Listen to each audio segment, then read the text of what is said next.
Yeah, both cameras are rolling. All right. Got another episode. I know it's been a while. I'm sorry.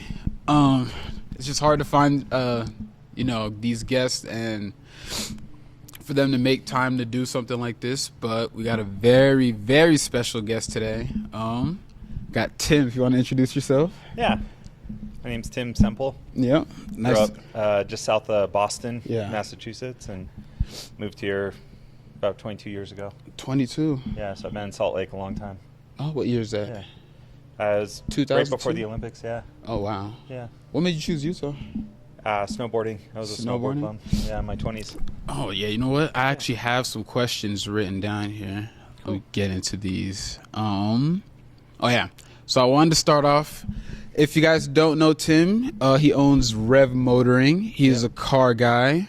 Owns loads and loads. I mean, we're doing this in his studio right now, and if you can just if you were to be here, just walk around and you see all these fucking beautiful Audis everywhere. Yeah. The bank owns them. The bank owns them? Yeah, it's all a line of credit. But if I had that kind of money, we'd be doing this. Oh, yeah. We'd be on a tropical on a island. yacht. Yeah. Doing this somewhere a few mil worth of cars now, but it's it's really interesting. It started with one car in my driveway. Yeah, I know, and just built it up. Yeah. And it's the first question I actually have. It was if I could even see it here, the 84 VW Rabbit, right? Yeah. That was the first one. Yeah, that was my first car ever was an 86, but that was the one that got you into. Yeah, the early Volkswagens. At 15, my buddy Greg, he was a few years older than me, just really introduced me to cars and been just hooked from day one, cruising around with him, racing people, doing all the things you shouldn't be doing. And it was something I was really passionate about, but we grew up. I mean, my first car was $300. I don't think I had ever spent more than $2,000 on a car. Yeah. When I sold my car to actually move to Utah, so it was you loved it so much, but you couldn't really enjoy it. And it was just something about those Volkswagens, man. I still freak out when I see them. Yeah, I was on the street or whatnot. Yeah, it was crazy. I had a Lamborghini Aventador at the time. This was a few years ago. And it's like a car that, they're $250,000, $300,000 car. So everyone wants them. Driving this Aventador, and I go with my friend, this guy John, he's like, I'm looking at a building over here by Costco, and we pull up, and there's this old rusted out Volkswagen Rabbit. Yeah. One of the tenants was a tow yard, one of the guys that worked there. And I get out of this Aventador,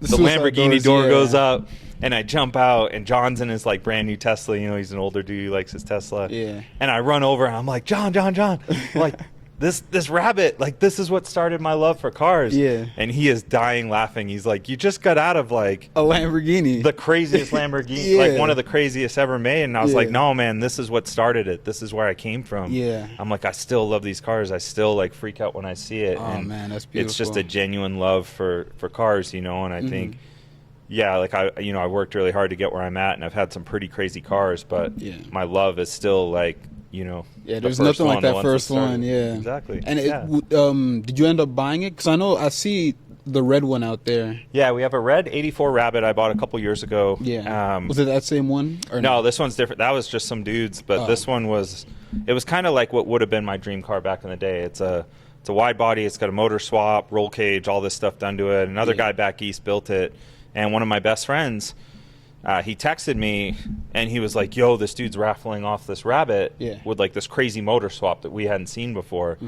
And I messaged the dude, and again, had a different Lamborghini at the time. Yeah. And I messaged this guy on Instagram, and I was like, yo, man, don't do the raffle. Just if I just pay you cash, how much? Yeah. And the guy was like, I need $20,000 for it to buy this other car, this project. Yeah. And so sight unseen, 2 photos, couldn't get me more photos. It was sitting in his grandpa's garage. I just sent a stranger $20,000. Yeah. And I was I was calling my friends back east, being yo, does anyone know this dude? Is this a real thing? Yeah. And I had some friends that knew who he was and talked to him on the phone. He seemed like a good dude. I don't recommend sending strangers on the internet $20,000. Yeah. But 3 weeks later, the car showed up, and it was dope. And we've gone through and and just took what he started and made it even better. Yeah, I know. Like, just going through your Instagram, just seeing the modifications that you're making to it. Yeah, and that's just a love for, like, remembering where you came from, you know? Like, I'll never forget, yeah, I can't wait to drive that thing. We just got it back, and tons of upgrades, new roll cage, all digital dash. Oh, wow. And, yeah, I'll be whipping that thing for sure. Yeah, waking up the neighbors. Over the Lamborghini? Yeah, I still, like, I mean, the Lambo is still my favorite. Yeah. But the Rabbit's just, it reminds you of being 16. And, oh, yeah. I mean, that was my dream car at 16. And I think it's important to kind of, you know, like I said, remember where you came from. We can get caught up in all the materialistic, you know, bullshit. Yeah. You know, and for sure. You think a Lamborghini's happiness. You put so much faith in this, like, this materialistic thing, and it's dope. Don't get me wrong. Like, it's, like, I'm looking for one right now. You know, like, I've been a few months without one, and I'm going crazy. Yeah. But it's not true happiness. I think sharing it with other people will give you so much joy. It's not about, like, trying to pull chicks or anything like that. Like, for me, it was the genuine love for the car, growing up poor, never, you know, beating the odds, and being able to, you know, afford the payments, because I'm not paying cash for it. I'm making payments on it. And you know, I'm grateful to be in that position. And I mean, I love the car, but I posted about this on Instagram the other day. I don't know if you read it, and I put so much, like, weight in this goal of, like, owning a Lamborghini, and then I finally got it. See that, and, like, 2 or 3 weeks later, I'm like, wait, why aren't I happy? Like, I'm whipping a Lambo. Like, this is like Travis Scott has the same car. You know what I mean? Like, like, he just bought one too. And you, like, put all this faith in this materialistic thing. And then it was a real crazy moment of being like, oh shit, no car is going to make me happy. No amount of cars, no amount of, you know, any, like, materialistic thing. Yeah, it's just not the thing. And then when you are driving a car like that, and someone, you know, I meet someone like you on the street, and they come up to me, and they expect you to be a certain way. They expect, like, some rich douchebag, I think, is kind of like how some people that drive these cars are. And when you meet them with kindness, I'm always, oh man, like, go like, ahead. jump in the car, like, let's take a photo of you in it. Like, you're gonna have one day too, you know. And and just trying to hype people up and tell them the story of, like, how hard I had to work to get to that position. That is, like, that's the part you love. That's the part you love. And I've seen, like, you were talking about how, like, some kids came up to your car too, no? On I've seen that on Instagram. And just, like, just to have those types of experiences with people. So many moments. And it's crazy when you look back. Like, I'm in my 40s now. Like, I'm 42, you know, and you're a young buck. And you'll look back and you'll see these moments. I remember my first really nice Audi. It was probably, like, I would guess 2014, 2015. It was a really nice, it was called an Audi RS4, and I was like, man, I'm the shit. Watch out. And I remember getting on the freeway, and I see this Lamborghini Gallardo get on next to me. I'm driving down south towards Lehigh on I-15. And I see this Lamborghini Gallardo, and it was bright orange, and it pulls up, and I see him coming, like, merging, and I slow down, I downshift the third gear, and I'm doing, like, 60, just waiting to, like, I'm like, yo, I'm gonna mess with this dude, you know? See if he wants to. He hit the gas, and that thing took off so fast, it was as if I had slammed on my brakes and pulled the e-brake. So I just, like, gun it, right? And I catch up to I see him get off on Thanksgiving Point, and I catch up to him, and they got the windows down, and it's orange, and it's got bright orange wheels, and I was like, all right, the wheels are pretty whack, but I want to talk to this dude, you know? And I pulled up, and it was this guy and his friend, and I was like, oh my God, your car's sick, like, what's done to it, right? And they just look at me, and they just roll up the window, and I was like, man, I was like, all right. It's people like that, man. And I told myself, I was like, back then I didn't think I'd ever have cars like that, but I thought, if I ever did, I don't care how bad. Like that. I was like, man, how you gotta, like, I'm, like, freaking out, and this dude just looks at me and is like, windows up. And I remember telling someone about it, and they're like, oh, that's so-and-so, like, some tech bro, blah, blah, blah. It has an underground racing twin turbo kit. So it was like a 1,200 horsepower. I mean, it was literally a rocket ship. Like, these things, they make crazy power. And I'm like, man, why you got to be like that? And it was crazy, because that moment, I started buying Lamborghinis in, like, probably 2018. Yeah, I've seen that on your Instagram. Yeah, it was right one around of the questions that I had. Was that when you started getting supercars? Totally, 2017, I got some R8s. Went to Lambo. Once you have it, you kind of always want it. And I remember I always thought to that moment, I could be having the worst day, running late, everything going wrong, And if someone pulled up to me and talked to me, man, I don't. Flushes all of that away. I don't care. I'm pulling over. I'm put your kid in that car. Take a photo of him. Yeah. Because I remember how that made me felt, and I was like, man, fuck that guy. Yeah. Like, you're not.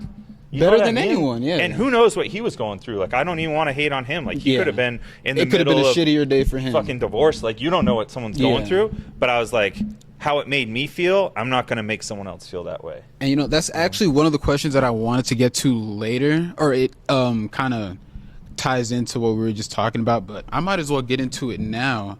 I mean, I can probably go off the top of my head. But on your Instagram, you actually posted about it. If you guys don't know, he's a season ticket holder, right? You're right there on you could talk shit to the players if you wanted to. Yeah, for sure. Yeah. It was when I bought Jazz season tickets like 7 or 8 years ago. And it was honestly, I grew up in Boston, like diehard sports fan, but we couldn't afford to go to like no games or anything like that. Yeah, Celtics a big market team. Yeah. Like, and back in the day, it's like, so when I moved here and I went to some Jazz games, and I've been here for like, 22 years now or something. Yeah. I really kind of fell in love with the Jazz, and I love the idea of reading about Larry Miller and how he wanted to bring the community together. He's like, this is something we can all rally around when, like, no matter what else is going on, you and I can relate, being from completely different everything, and it's like it brings people together. And I started going to games, and I was just hooked. And really, what it wasn't even that I was like this diehard Jazz fan. It just got me out of working. If I didn't have something like that to pull me out of the shop, it's just been like... You'll drive yourself insane. I'll just be here 24/7. Like, you cannot get me... You can be like, yo, we're partying, we got girls, we got butt... And I'm like, nah, man, I got work. Like, I got shit to do. I met this guy once, and I already know he's the hardest motherfucking worker that I've seen in a while, bro. Like, you go through his Instagram, like the picture that you posted with, I think it was your father. You guys were shooting hoops in the backyard. Yeah. And it was just like, it just inspired you to... Don't get me emotional. Yeah. That's a beautiful photo, and the message as well was really beautiful. Yeah. But, I mean... My dad was broke his whole life. That whole side of the family, it's generational poverty. Turn this off. And, that photo, my mom sent me some photos, and I seen this photo of me. I got like a little mullet or rat tail or something. It's a dirt driveway and a hoop, and my dad's sitting there leaning against like some old, 70s, 80s car or whatever. Yeah. And I was it would have been like probably 1988 or something, Yeah. And I just remember thinking, like, it's crazy to think like what you grew up around doesn't determine. Like, no one ever would have thought I'd be moving millions of dollars worth of cars a year. I don't make that much, but we're moving weight, and it's a matter of, okay, how do we become more efficient? How do we now own the cars and not pay that interest? Yeah. So that, right now we're making, like, the bank's making money off me, yeah, but we're still growing, and we're moving towards that end goal and being able to, like, afford the Lamborghini, afford my own house with a pool. And, like, man, I never knew anyone with a swimming pool growing up. My friends were laughing. I bought a house with a pool a few years ago. Yeah. And they're like, how do you not know how to dive? And like, you have a pool, and I was like, bro, yeah, I've seen that like on your Instagram. Your feet just can't. Oh stay my straight. god, I can't keep my feet straight. Yeah, and my friends taught me how to dive into a swimming pool. Yeah, because I never knew anyone with a pool growing up. I didn't know until I met here. I came out here, I met my friend Taste, and he'd invite me over for pool parties, and I'm like, yo, these dudes are crazy. Like, they're doing backflips. I'm like, man, hell no, that's scary. And it was like, and with the house, it was, I mean, the day I closed on my house, I gave one of my best friends keys, and I was like, yo, use the pool whenever you want. I never knew anyone with a swimming pool. Like, my friend Andy taught me photography. I'm like, yo, here's your key to my house, because all you taught me helped me in my business. And I want to share with you what I have. Yeah. That's beautiful, man. That's beautiful. It's just remembering where you came from, and, that, I mean, it's hard, man. You think when you're going through it, like, you grow up, and like, I got bullied for like not having nice clothes. Like, I remember getting made fun of because I had Voigt shoes instead of Nikes, like from Payless and shit. Same boat. You think at the time, you're like, why is this happening? Why, like, what did I do? Like, I had no choice in this. And then later on in life, you realize why that had to happen. And it's like, man, I know what it's like to go to a food shelter and get food.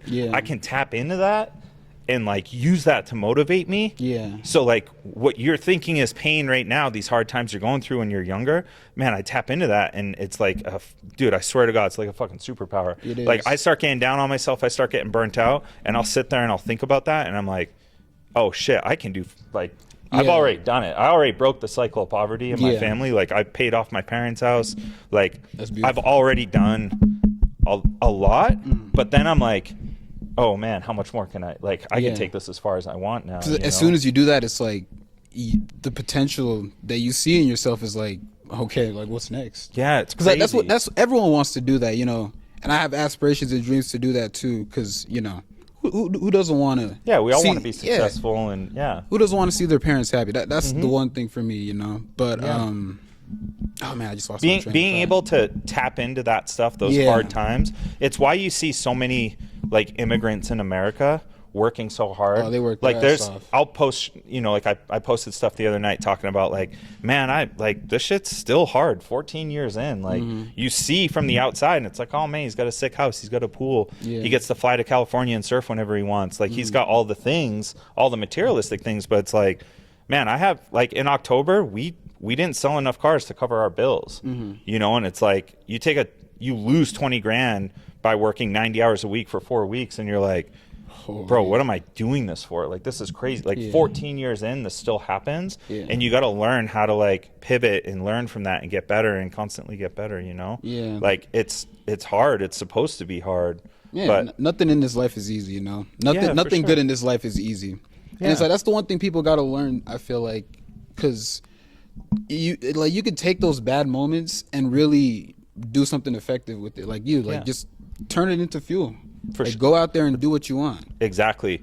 And it's, I mean, I would have loved to be born into the right family and had millions of dollars given to me to start a business, but I wouldn't be the same person that I am, you know. And when you have to start from the ground up and really grind, and I mean, I think one of the biggest things, I've been talking about this a lot lately, and I had a great conversation with a good friend of mine earlier, Tyson, stopped by, and we were just talking about how much we limit ourselves with our thinking. So like my goals in 2015, you can see a photo of my whiteboard and it says sell 36 cars in a year.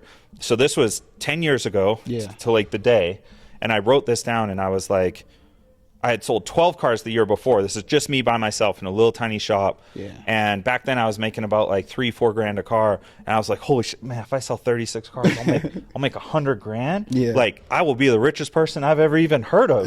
Like, I don't even know what I do. I might start doing drugs. Like I'm going to have so much extra money. Like, I guess that's what you like. I don't know. And now like we do 36 cars. Like that's a month. That's a solid month. But it's like, I was working just as hard back then, but my thinking was smaller. And then over the years, you keep grinding and grinding and learning and you know, doing your thing. And now I'm like, okay, if I was able to do that from 2015 to 2025, what can I do in the next 10 years? Like, am I still holding myself back? Should I be doing 100 cars a month? Like, can I make 100,000 a month? Can I make $1 million a month? And you start like, it seems so ridiculous and far-fetched when you're living paycheck to paycheck. But that's my last paycheck when I quit my job was $200. And like, man, I don't even like, I make that like an hour, you know what I mean? Like on a good day. And it's like, so that's the type of stuff where I think you're like, as you go through it's so hard, but I really do believe that if you can have those big dreams and people are gonna, man, the amount of people that told me I was crazy, that still tell me I'm crazy, like people, like they can't open their mind and be like, oh, there's no way this guy, like you can't just start a dealership and change the way people buy cars and change the whole I was like, no, I'm gonna change everything. Like I'm gonna fix everything that's fucked up and bad. I'm gonna figure out a way and just do more and just take cars back or whatever, like just take care of people. And I mean and we're doing it. We're neck deep in it, and it shows. Like the volume goes up and everything goes up. I know it's crazy because I mean, if you focus yourself on one thing and then you just stay consistent for, let's say, like 10-15 years, it is really crazy to see like how broad your thinking was 10 years ago to now. To now. And that's just the one thing, like you just have to be consistent in what you do, because like even with this, I had like aspirations to, I mean, I'm gonna have to upgrade these at some point, but me and Trey were talking about it a while ago, like to kind of do the podcast, but have it in a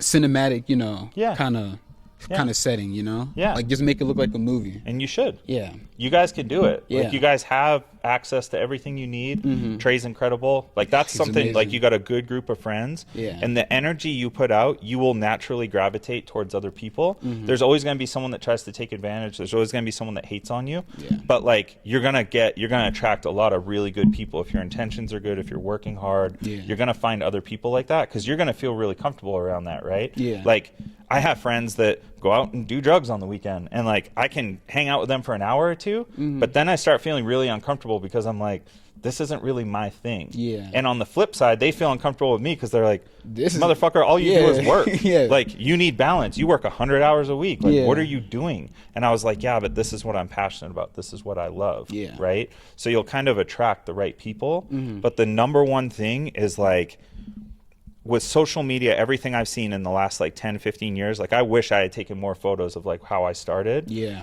Like, I have a few photos here and there, and some of my friends have sent me stuff like, oh man, remember this car? You know, Yeah. it's like a second car you ever bought. And with social media though, it's like, we don't celebrate the process. Like, when don't. someone says like, oh man, this is my second podcast, Yeah. you're like, cool. Call me when you have 500. Yeah. You know what I mean? Yeah. Instead of just being like, oh shit, you're doing a podcast? Bro, do one a month. Yeah. Do 2 a month.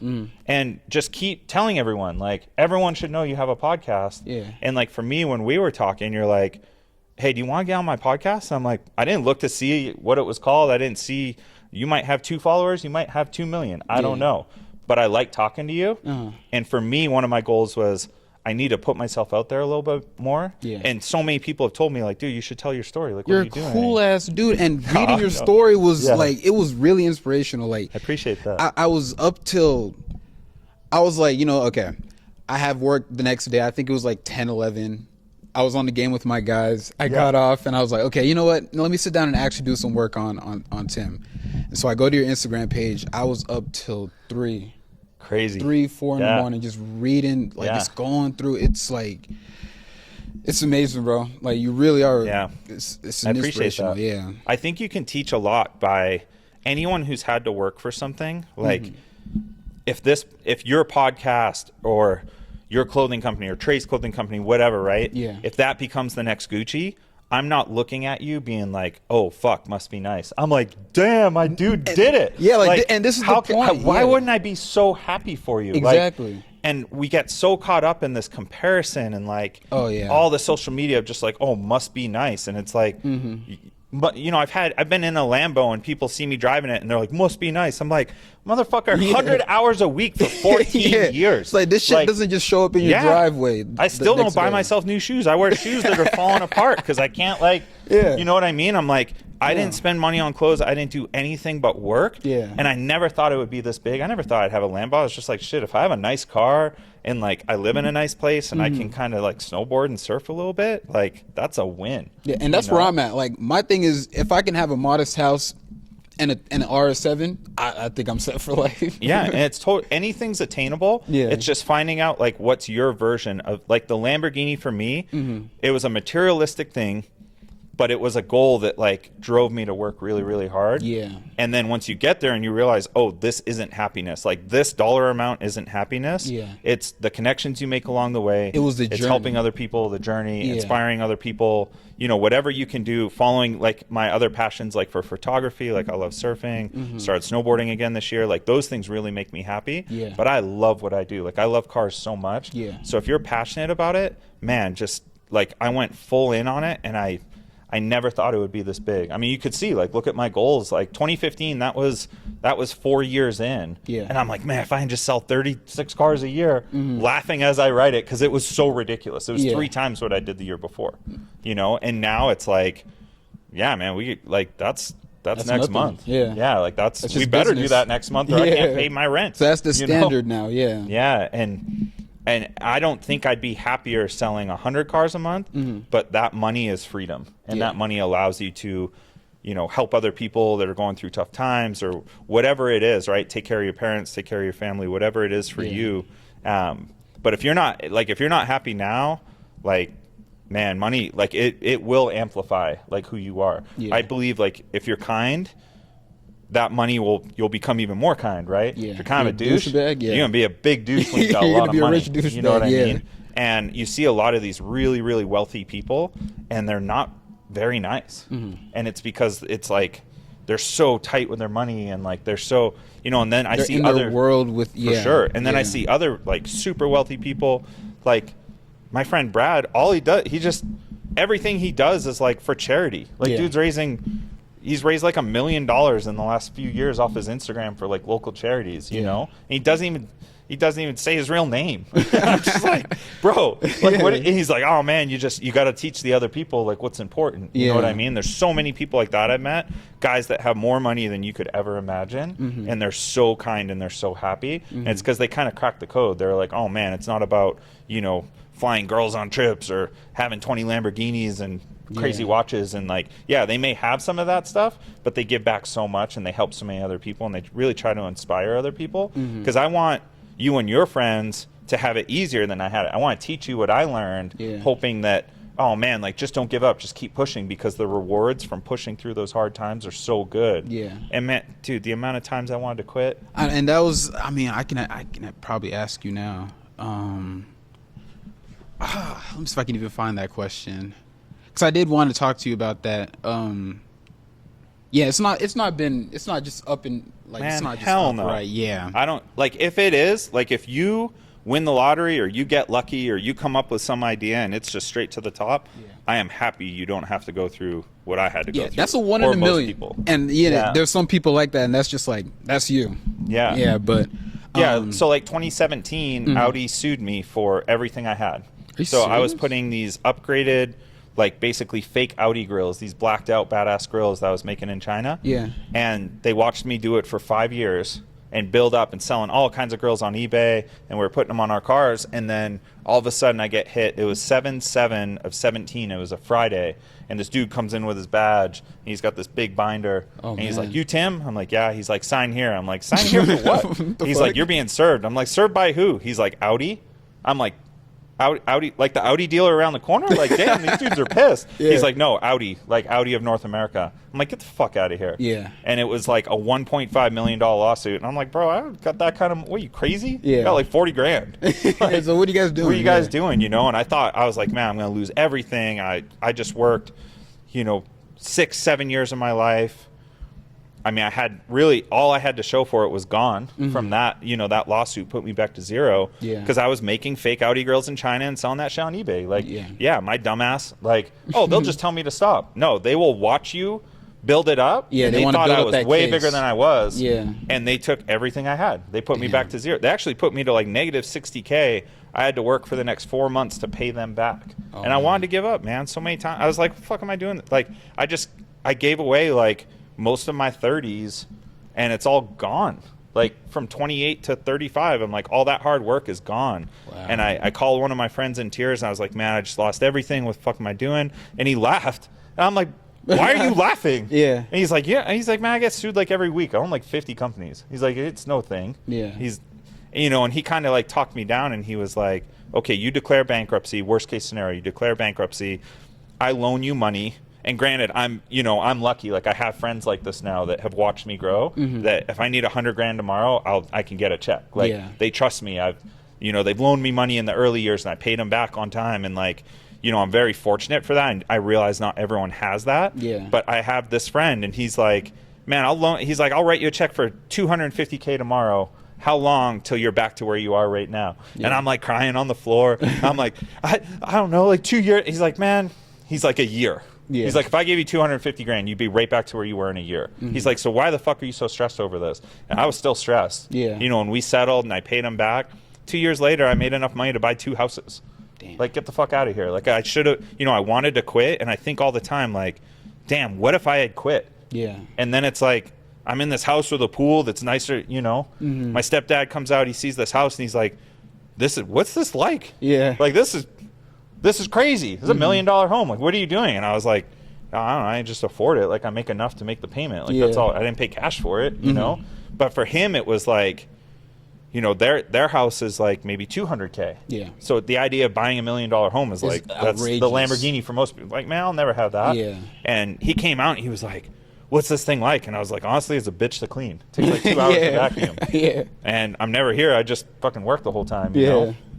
But it's one of those things that, yeah, man, I mean, it's fun, but you go through those hard times, you want to quit. Every time I've met like a really hard obstacle like that, where I'm like, oh, this is it, I'm done, and I wanted to quit, and I genuinely was just like, I am fucking done.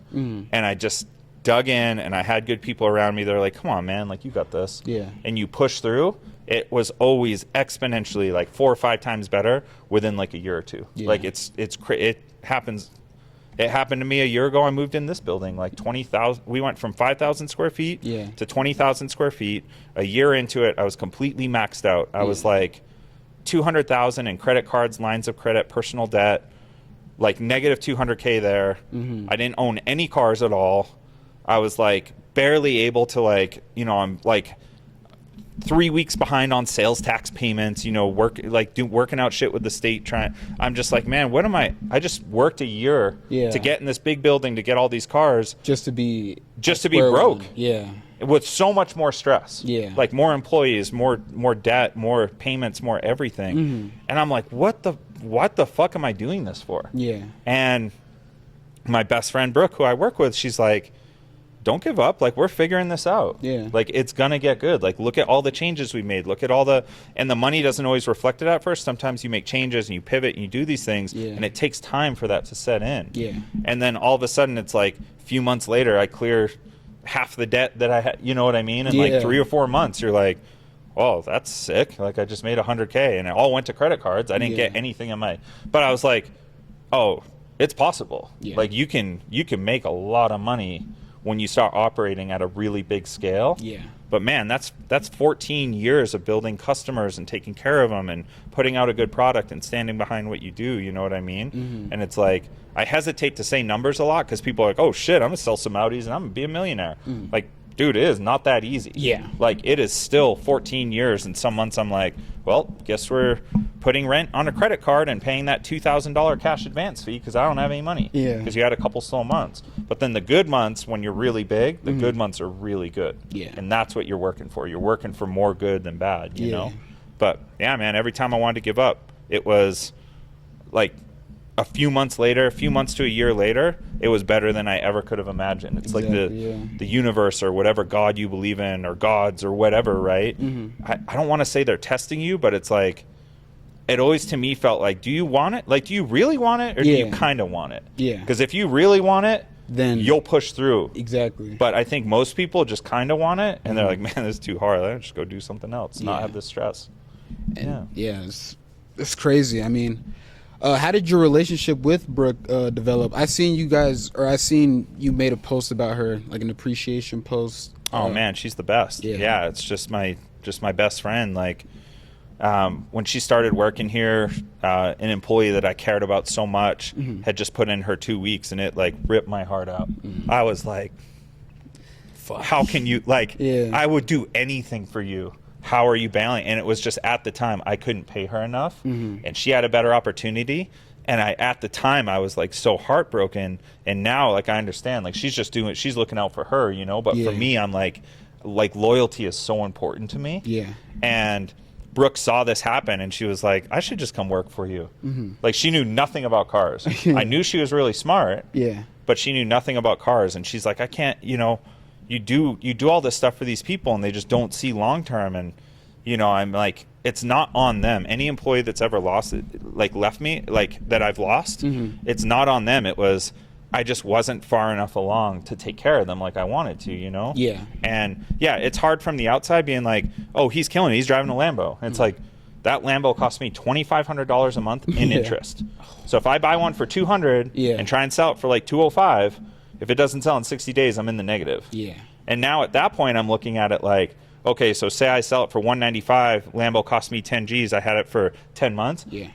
Cool, $1,000 a month to drive a Lambo? Fuck yeah, that's a win. That's a fucking win. If you can afford it, right? So it's like, you kind of do, you know, I call it guy math, where you're like, oh, no, like, it works out. It's like, bro, you just lost 10 grand. Like, buy another Audi Q5, sell it in 30 days, make $2,000, or buy a Lambo and lose 10. And I was like, yeah, but I want to whip a Lambo. Yeah, I want to. So with Brooke, she saw this happening, and she's like, oh, I'll just come help. Like, I'll just come. Like, I'll come help you. And, and they say don't hire your friends, but, like, having your best friend, someone you trust, like, it's so awesome. Yeah. Because she treats it as if it's her business, but she also knows long-term she'll be taken care of. Yeah. And that's the great thing about growing it. It's not about me anymore. It's like, today I gave everyone raises, and Brooke texted me, and she's like, am I giving you more? And I was like, hell no. Like, I have just enough to get by. Yeah. The rest goes to everyone else, and then we'll build this thing, and then I'll take mine later. Oh, man, that's beautiful, man. I mean, I wish a lot of people just look for the short term, because, I mean, like, nowadays, it really is hard, and people just want it now. Like, of course. That's the mentality, Yeah, man. who doesn't, right? Yeah. It's like, you want it now. You want the easy way, and, like, I get it, but, like... Man, I don't know. You got to stick through. Yeah, I don't know how you teach that, Like, for me, I wasn't ever making a lot of money. When I started doing better in business, I kept living as if I was broke. And I did that for, like, I think 10 or 11 years. And even still now, like, I'm really grateful. I have a really nice house. Yeah. I have a rental that Brooke lives in my rental, and she just... Like, I don't mark it up on her. She just pays, like, what I pay, so that she's taken care of. Yeah. Her kids have a nice house in a nice neighborhood to grow up in until she's ready. Like, if she wants to buy it or buy her own, like, cool. And, it's hard. Like, I still don't live crazy lavishly. Like, I've never bought any crazy fancy clothes. I never cared about any of that stuff, I think, because as a kid, I never had nice clothes. And then it's like I like, flipped it in my head. Yeah. I'm like... Fuck what I like. Gucci doesn't give a like. They don't fucking care about me. I'm just gonna wear Rev Motoring. Like, I wear the same thing. Like, he's wearing his own brand. That's every single day. Yeah. You'll never see me not wearing that. Yeah, that's fire as fuck.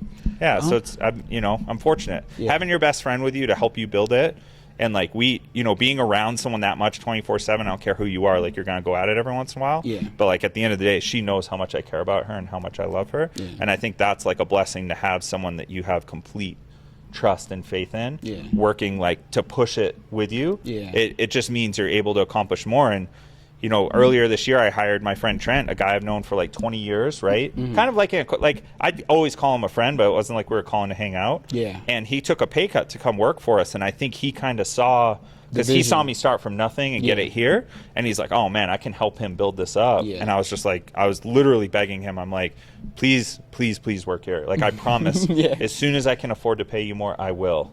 And that's that's today. They all got raises, and I was like, no, like, I'm good. I don't, I just need to be where I'm at. I'll take mine 5 years from now. That's amazing. Yeah, it's fun.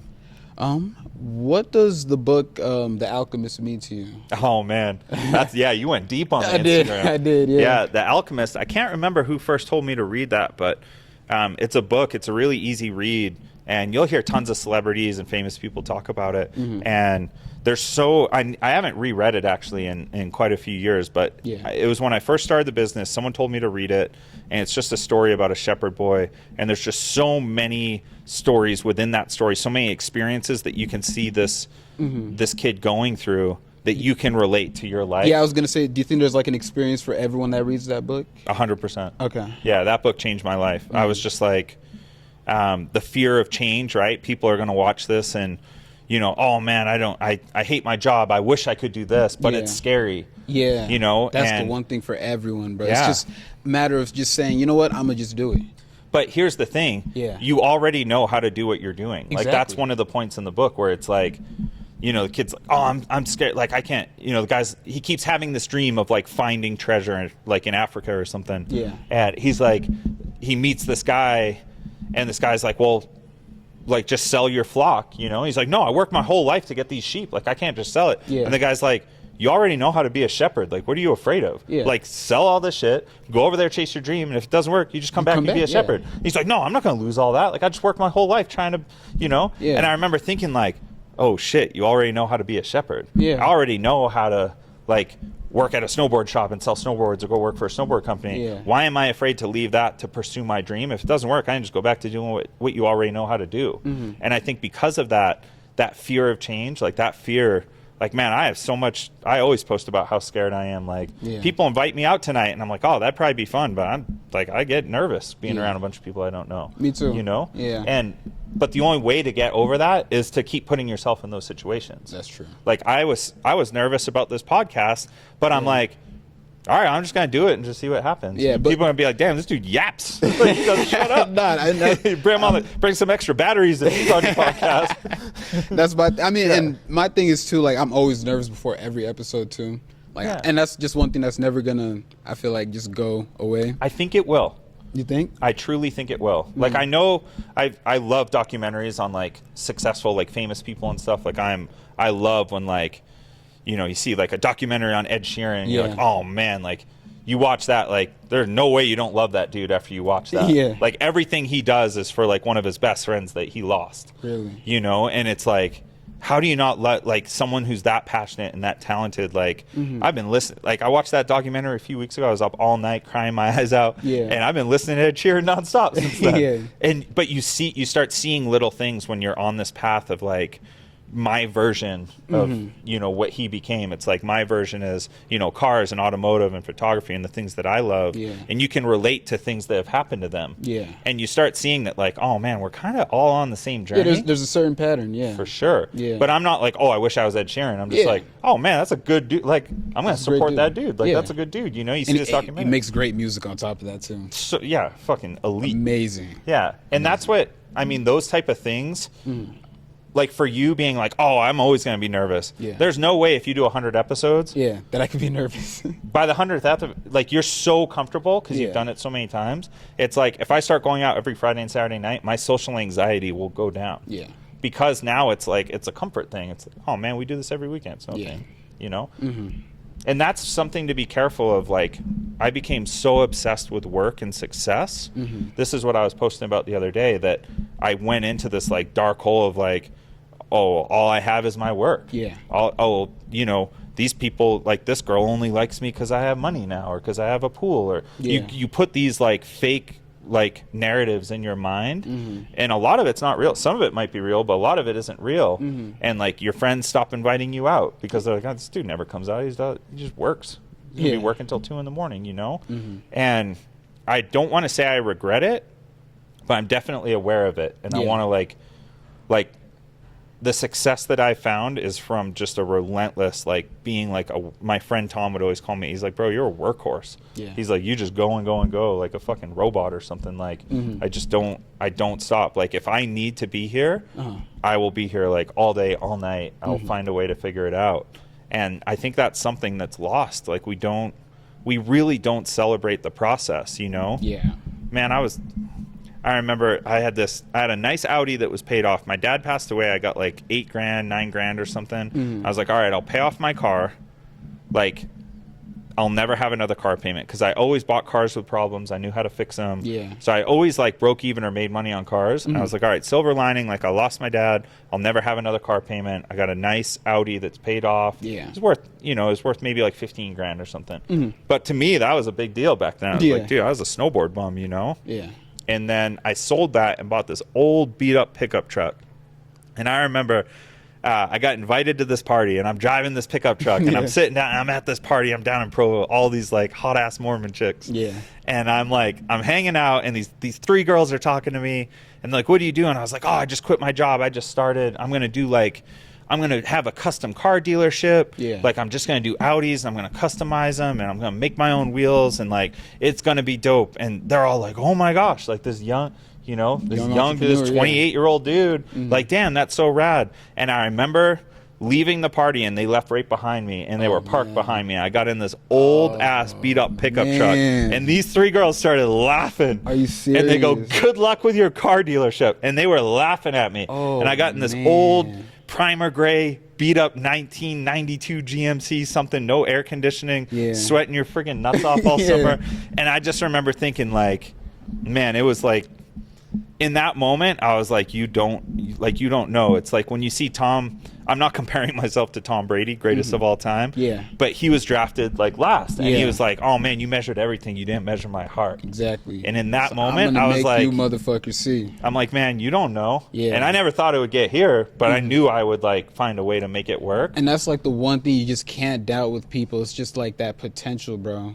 Like I really believe we all have it. Yeah. I seriously believe if you can just find what you're passionate about, like it will work itself out. It will. And you may be passionate about making candles, and like you probably can't make 10 million a year making. I mean, maybe you'd be the next Yankee candle. Like you don't know. Yeah. But like, but you will be happy, I think, and you will be able to work way more than just going into a job that you hate. Exactly. You know, and that's for me. Like I was so passionate. I love snowboarding. I love surfing. I was in the snowboard industry. I had a job offer, and I was just like, man, I'd snowboard every single day and get burnt out by the end of the season. Yeah. But cars, I never. Yeah. Man, I could never get burnt out. I loved working on them. I loved being around them. I loved everything about them. Yeah. So for me, I think that's what it was. I chose cars because I was like, well, you know, I really love snowboarding and action sports and all this. Yeah. But I really love cars. Like I don't get tired of it. Yeah. So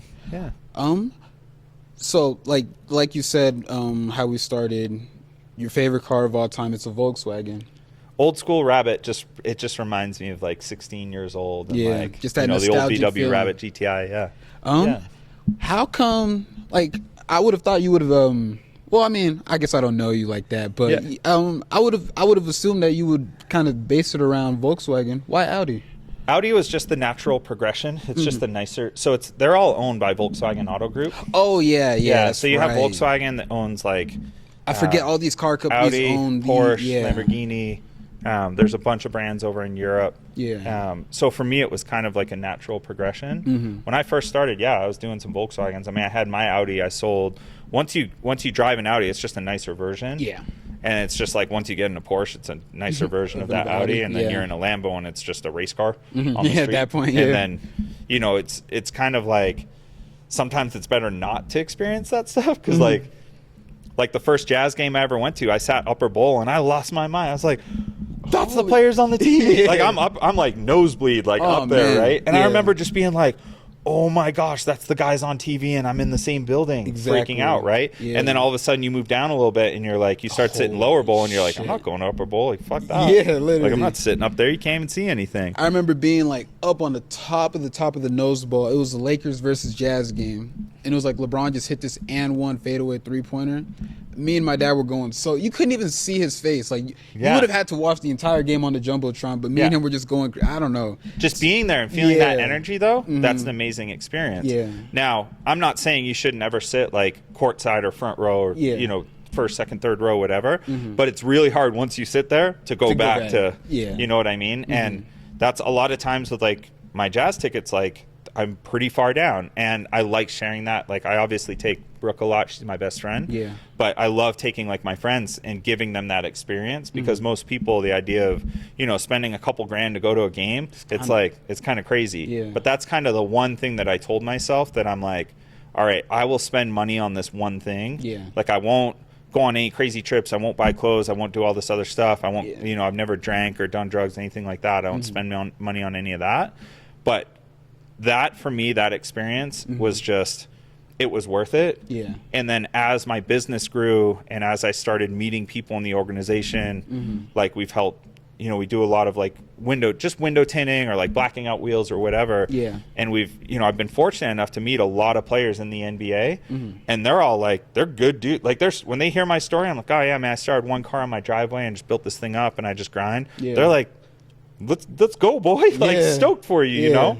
And it's really fun when you're like, you can see someone, you know, there's a couple guys that I really consider friends. Yeah. And when you see them play, it's like, you know, when your family's there watching you play, it's, oh man, I just want him to do so good. I'm like, Exactly. It's come the on, same Bryce, thing, like hit yeah. that three, Bryce, let's go. Yeah. Because it's like, that's your boy. Like you It's want a to see different him level. do well. Yeah, you've had that experience with them, and now it's like Yeah. you want to see him win on the court. Yeah. Dude, I'd love if my friend Bryce is the next Kobe, like, Yeah. or Michael or whoever. Like, I don't look at it as like, I never looked at it as, damn, must be nice to make $100,000 a week playing basketball. I was never like, must be nice. I'm like, damn, like, what did you have to sacrifice? Yeah. Like, I bet you never did anything for the last 22 years. Like, all you did was play basketball. And that's the one thing that I've learned over the years, and I think it really kind of just magnified over COVID. I think for me, it was just kind of, just be humble and just like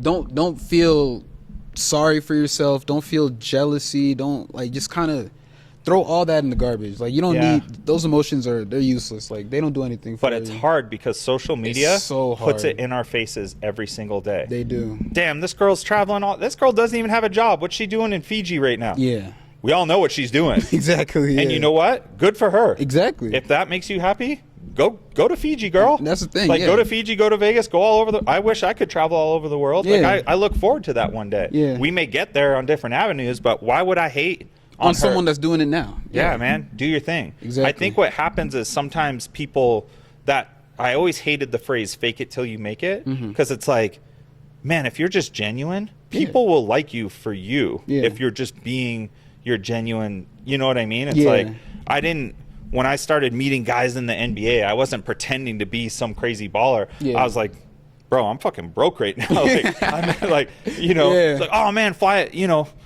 out for a game. Like, what? I'm like, man, I'm not flying anywhere. Like, I gotta try and pay rent. You know what I mean? And it's like, by just being authentic, working really hard, people can get behind that. Because I think it's hard when you see someone else, when it's handed to them, you're like, it's just so easy to say, oh, must be nice. And even then I'm like, bro, I am fucking happy for you. Like, if shit's handed, like, if you get lucky, if you win the lottery, I'm happy for you. And even the people that have like hated on me over the years, I'm like, people that still talk shit on me, I'm just like, man, that's you. Like, you're carrying that around, because God bless you. Like, if you genuinely, like, I want good for everyone around me, except for the dealership down the street that's trying to copy my shit. Y'all can fuck off. Everyone else, you know what I mean? I'm stoked for you. Like, yeah, man, do your thing and do well. And I hope all of my friends are 20 times more successful than me. You know what I mean? And that's my thing. Like, whenever I'm on social media and I see like an upcoming like influencer or someone that I did see like 5-6 months ago, and I'm just like, oh, he's doing this, and then 6 months later they're like up here, and it's just like, oh man, that's amazing, bro. Like, I'll physically in my room just start clapping. Like, it's just beautiful to see, like, just people just, You'll be a lot happier if instead of looking at someone and being like, why not me, and making excuses and being negative, to try and really flip that and just be like, damn, I'm so happy for that person. Like, damn, I'm so, like, and I'm just being more, like, showing more gratitude and trying to be happy. And bro, I am not a fucking angel. Like, there's definitely times when I like get fear of missing We're all out. humans. We're all human. I'm just like, shit will happen, and I'm like, I've snapped at customers before, and still think about it 5 years later. You know what I mean? Just having attitude with someone because I didn't like the attitude they threw at me, and instead of being calm and just being like, look, man, I know how you're feeling, let's fix this. I'm just like, motherfucker, you want to come at me? Like, like, fuck you then. You know what I mean? And it doesn't do anything. And it's like, I can think of 2 or 3 times I've done that, like in the early years, where I'm just like, I still regret it to this day.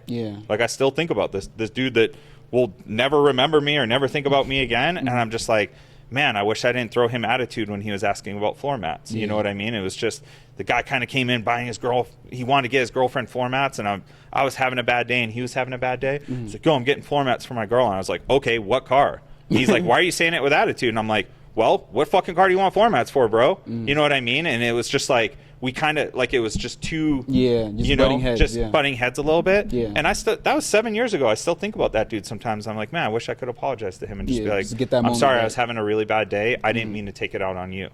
And I think that's sometimes when people, the bad side comes out, it's like, man, you never know what that person's going through. And if you can try and put yourself in their shoes, now we're getting into like years of therapy, like, my man Eric, like, he knows his shit. But it's like, he was like, oh, someone cuts you off and you have road rage, which I have bad road rage. He's like, try and be like, oh man, I wonder what they're going through. Like, maybe their mom just fucking died. Like, you don't know. Like, they could be, maybe they're just, their phone rang or the kid screaming and they didn't see you. But we're so quick to just be like, yo, fuck you. Like, why'd you cut me off? We're so quick to think that we're in the right and that person's in the wrong when, sometimes you just got to stop and take a moment and just be like, take that deep breath. And it's something you have to work on all the time. I don't think we can wake up tomorrow or watch a podcast and be like, oh man, I'm never going to get road rage again. That Tim dude said, just take a deep breath. It's like, no, I want to I don't like that part about me. How can I work on that part and work on being better? And like one thing like people like need to, or not need to realize, but one thing that you should know, like giving off that good positive energy is way less tiring than giving off that negative energy. Yeah. Oh man. And people will be drawn to it. Yeah. And opportunities will help. Like your willingness to help people will give you other opportunities that you'll never see coming. Yeah. You know what I mean? Yeah. Like you just never know like the doors that'll open. Yeah, by just being genuine and nice. For sure. Yeah. Yeah, that's Brooke always laughs because she's like, actually keep going. I think that camera is turned off. So yeah, Brooke will laugh and she'll be like, I've never seen someone with so many friends they've known for 20 years. Like she jokes around about it, right? Yeah. And I'm like, what do you mean? And she's like, you always have people stopping in and they're like, oh, I remember when he was like slinging cars in his driveway, or when he got his first shop, or this or that. And she's like, you have so many people you've known for so many years. And I think that just comes from like genuinely wanting to, like, yeah, any of my friends, even if I haven't seen you in 10 years, like if you have a car problem, call me. Like if I can help you, I will. Like I know, like we can fix everything. Like we got your back. Like let me try and help you, you know? Yeah. And building those like long lasting friendships. And it's like, you know how many times they've invited me out or over for a party or something? I'm like, sorry, dude, I can't do it. Like I'm not trying to have a panic attack today. Yeah. But at the end of the day, they know I still have their back. Yeah. And those people, like sending them business, trying to promote them, trying to help them, they're going to do the same for you. Yeah. And they, like the real ones, want to see you do well. And they want to see, and I think that's, you know, they always say it takes a village, and like, man, it's true. You can only do so much on your own. Yeah. And then to really scale, like you gotta bring other people in. You gotta think a little bigger. Yeah. You know. And one specific relationship that I actually wanted to talk to you about was the interaction that you had with Thomas, if you remember that. Yeah. Yeah. And just kind of just the difference between your mindset before and after that conversation. Yeah, this one, that'll get me emotional. Tom was the first successful person. I actually got emotional reading that story. Yeah, I was like, wow. Yeah, that story's crazy. Yeah. So this was probably maybe a year into working on my own. I mean, I literally was working on like one car at a time. My roommate Blake was friends with this guy Tom. I knew of him. I knew him from snowboarding. He owned a snowboard shop and all this stuff. And you know, he calls me and he says, hey, like I'm Blake's friend. We had met like out, you know, at like a bar or dinner one time. Just saying hi to each other. I knew he was successful. I knew he had a bunch of businesses, but I had never really talked to him one-on-one. Like we weren't, like I knew who he was. Yeah. So he buys this old, it's called an E30 M3. So it's a late 80s, early 90s BMW M3. They got this cool wide body. Yeah. And this was when they were shooting up in price. And he swooped one for, I don't even know what that car's worth now. It's stupid money, right? Yeah. So he had just bought this car. He called me and he's like, hey, like I'm Thomas. Like he goes by Thomas, and he's like, I'm friends with Blake. He gave me your number and said you might be able to help me. I bought this old BMW out of California and it won't pass emissions. Yeah. And this was on a Friday night. It was like 10 o'clock on a Friday night. I was like, bro, just bring it by the shop whenever. Yeah. And he's like, okay, when are you there? I'm like, I'm here right now. And he was downtown with the car. And he was like, you're working at 10 o'clock on a Friday night. Yeah. I was like, I will be here until 2 or 3 in the morning. Damn. Like, I'm not going home until I get this car done that I'm working on, right? Yeah. So he brings it over, and I look at it, and I immediately see what's going wrong. And it literally took me 5 minutes to figure out. And I was like, oh, man, you just got to get, like, they eliminated the catalytic converter. You got to get a cap put on so it'll pass emissions. Like, that's what's doing it, you know? I'm like, they got, like, this race exhaust, this downpipe. And I was like, dude, you just swap that, you'll be good. Yeah. You know, if you need someone to do it, my boy Walter, like, he's always worked, you know, he's got exhaust shop, whatever, he'll take care of it for you.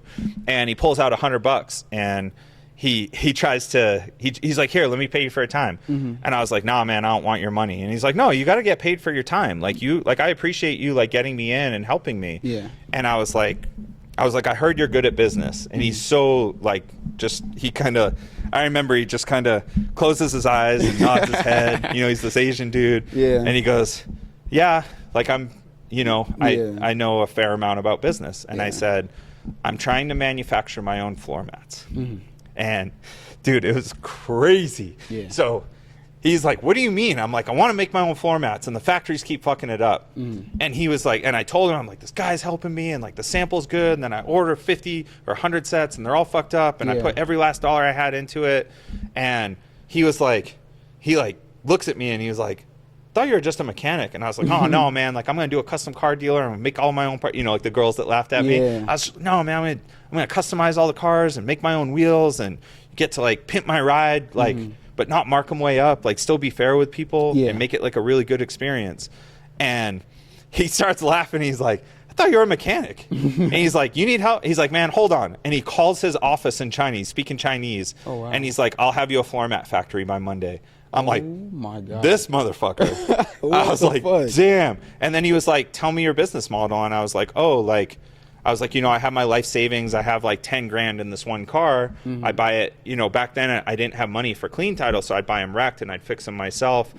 My boy Juan, who like has been like a brother to me since day one, since I met him, he would paint them for me. And he was such a G. He'd be like, oh man, I'll paint it and just pay me when you sell the car. Like, you're good. I trust you. So I didn't have to come out of pocket because I didn't have sometimes enough money. And like my roommates would like, Blake would cover rent for me and just be like, yeah, when the car sells, you can pay me back. Like I had all these people like kind of rooting for me early on and I was broke, like broke. And Tom came in and he was like, it changed my life. The conversation we had, he said, he's like, I'm like, yeah, as soon as I finish a car, it sells right away, but it takes me a few weeks to finish the car. And he's like, oh, you need more capital. He's like, you just need more money. He's like, why don't you just go get a loan? And I was like, hell no. I saw what credit cards and debt did to my parents. I will never have a loan.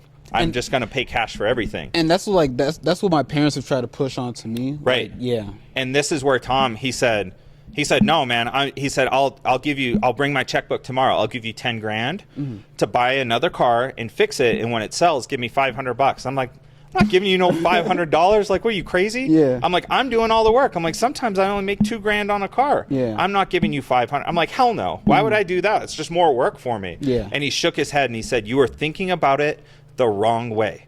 Is it better to use $10,000 of your own money and make 2 grand, or use none of your own money and make 1,500? And I was like, I don't care. I'm doing all the work, blah, blah, blah, blah. And he's like, no, you have to scale. You will not be alive long enough to do this on your own, one car at a time, incrementally. He's like, you have to take money. And he, to this day, jokes about it with like, he's brought big, like millionaire dudes by, like investors. And they're like, oh, you're the dude he tried giving 10 grand to and said no. And I was like, yeah, this dude had to talk me into giving me 10 grand. Wow. And he opened my eyes. And now like, I have like $3.5 million I use to buy cars now. I mean, it's just, it's sickening when you think about it. But he changed the way I looked at it, and he taught me how to scale and think bigger. And I'll love him forever for it. Man, that's... Yeah. It's yeah, just... you get, man. I know, yeah. You run into someone like that, and it like, it just changes that direction. Yeah. That's beautiful, man. And I think that's really what it was for. I've met a couple people like that in my life. But I feel like opens your eyes. It really does open your eyes. I feel like Trey, he's been for sure. That kid's that kid. Man. He's going places, man. For sure. If he ended up being if he was like the next like Versace, I'd be like, yeah, that's pencils. Yeah, that dude can do whatever he wants. Yeah, for sure. And I'm just so grateful for meeting him because he's like. Yeah. And I think that just shows you that you're on the right track when these people like, Tom was impressed that I was working on a Friday night because most people are out partying. Yeah. And he was like, man, how many hours? I'm like, man, I just work till it's done. Like I don't have any money until this car sells. I'm not going home until I put this shit back together. Yeah. And then when it sells, I'm gonna buy another one and work on that until that's done. Yeah. And people will recognize that and they'll root for you and they'll want to help you. And some people want to take advantage, and you'll just got to kind of learn like who's who. Yeah. But they'll be way more rooting for you and helping you if you're doing it the right way. Yeah. You're scummy and you're taking, you're doing bad shit. You're not treating people right. Yeah. You're being dishonest. Then you're gonna all that is gonna come towards you. Yeah, for sure, for sure. Yeah. Let's see. Oh man. Quit making me tear up. I mean, put me on blast. I mean, it was just, I don't know, man. It was really just. It was a powerful moment. I remember it clear as day. Yeah. It was like, just like this. It's a Friday night. I mean, shit, it's like probably 9 o'clock or something. Yeah. The same thing. He came by, and it was one of those moments that I look back, and I still make floor mats in the factory that he found for me. I still, 10 years, probably 12 years later, right? And I was just like, holy shit, I never would have been able to learn manufacturing without him, because I manufacture a lot of our own. I mean, shit, you want to make me cry again? So I started. I decided one day I was going to make my own windshield wipers. Oh wow! This story's crazy. So when I was really young, I remember my dad was, he was just broke his whole life, like unemployment, doing his best, never really got anything going. And I remember one time it was the pouring rain outside my aunt's house, where that same that same photo of me shooting the basketball, it was outside that house on the street. And we would always hang out over there. He was one of 14, I think, and my one aunt Cheryl. 14 children? Yeah, old school, like Irish Catholic style, right? Yeah. You'd think we were Mormon. I didn't know what Mormon was till I moved here. Yeah. So it's pouring rain, and he had me for the weekend. He was driving me home, this old, like, beat up Ford. And I remember he was out there in the pouring rain, and he had a razor blade, and he was trimming the windshield wiper to try and get the wipers to work good enough to drive me home. Yeah. And I remember, like, meeting someone that worked at like a big automotive trade show, and it was a windshield wiper factory over in Asia, right? Yeah. And I was like, the minimums are crazy. You got to buy like 1,500 of one wiper. Like, it's so much money to like make your own windshield wipers. Yeah, just like, manufacturing. you will never in get general. that money back. Yeah. Like, we put them on all our cars, so like, but I will have windshield wipers for the rest of my life. Yeah. And I was like, I remembered that moment, and I'm like, fuck that. Make my own. Yeah. Like, Dad couldn't afford a set of windshield wipers for fucking, they're probably $5 back then. Yeah. Make my own. Just Put make my my name own. on them. Yeah. And like, that was, I learned that from Tom, who taught me. Oh, yeah. And then when stuff like that popped up, it's like, most people, like, I work on emotion a lot, like something like that, like spending thousands of dollars on windshield wipers. Yeah. You're not really getting a return. Maybe 10 years later, like, yeah, I gotta sell fucking 3,000 cars to like to go through these wipers. To see anything. I didn't care. I'm like, fuck it. I want to make my own wipers. Put the Rev Motoring name on it. That's amazing. And it's why you don't see other dealers doing what we're doing, right? Because it's hard. It ties up a lot of money, and like, but I got cases of windshield wipers for the rest of my life. Yeah, some people are just, or some companies are just not willing to, just do something like that. But I remembered that as a kid being like, damn, he was so broke. He'd have to borrow change to like get enough gas in the car to drive me home, and like not being able to afford windshield wipers. It was one of those stories where I was just like, fuck that, I'll make my own. Damn. My own, it's my own deal. Yeah, we make our own. People are like, why do you make your own? I'm like, it's a long story. You wouldn't like it. Man, so I mean, there's just like countless stories like that. Yeah, I mean, yeah. How, like, there's so many symbolic things, like, wow. I think those things are important because it's what we said, like, when you don't grow up with much, you think at the time, like, oh, this sucks. Life's hard. Why is this happening? Oh, poor me. Like, why is this hard shit happening? Yeah. And then for me, at least, when I look back at that, I'm like, oh, all this had to happen for me to be who I am. Exactly. Yeah. And then you start realizing, like, you start having a little bit more faith in the process, where it's like, nah, man, like, it's going to work out. Yeah. It always has, right? Yeah. Yeah. Oh, man, that's beautiful. I mean, we didn't really get to touch on it. Your first place, your first shop. Yeah. Where was that at? It was a few blocks from here. It was like, I don't know, maybe, I mean, it was literally smaller than the studio we're in. I posted that the other day. The photo studio we're in right now, that shop was smaller than this, and I shared it with one of my best friends because I couldn't afford it on my own. Yeah. And it was just in between State and Main Street, 1500 South. It was about 1,200 square feet. If I remember correctly, did it have the Ferrari in it? Was that you? No, that was no. Oh, that was no. We were tucked away back where like all the drug dealers and hookers are. Yeah, it was bad. It was a bad area. So I'd always remember hitting that street, and then. So that here's a crazy story. So that Ferrari dealer you're thinking of, I used to drive home. I was living in this old like clapped out house, and I would drive home, and it was Steve Harris Imports, and that was the Ferrari dealer, right? And I would go. Like early on, I would always take the long way home, and I would park in front of the Ferrari dealer, and I would imagine what it was like to like, I would visualize, like I would do this like they probably thought I was staking the place out, like if they had cameras, because they're like, why is this dude always parked out here? And I would just sit there for a few minutes, and I would try and imagine what it was like to be able to walk into a place like that, to like drive a Ferrari or whatever, like I just wanted to visualize it, you know. And I hadn't read any self-help books. I hadn't watched any YouTube or anything. I would just go and I would just sit out there and just imagine what it was like to drive cars like that. And that was back in 2013, 2014, when I was making maybe 20 grand a year, like just enough to like pay my rent, you know, if that.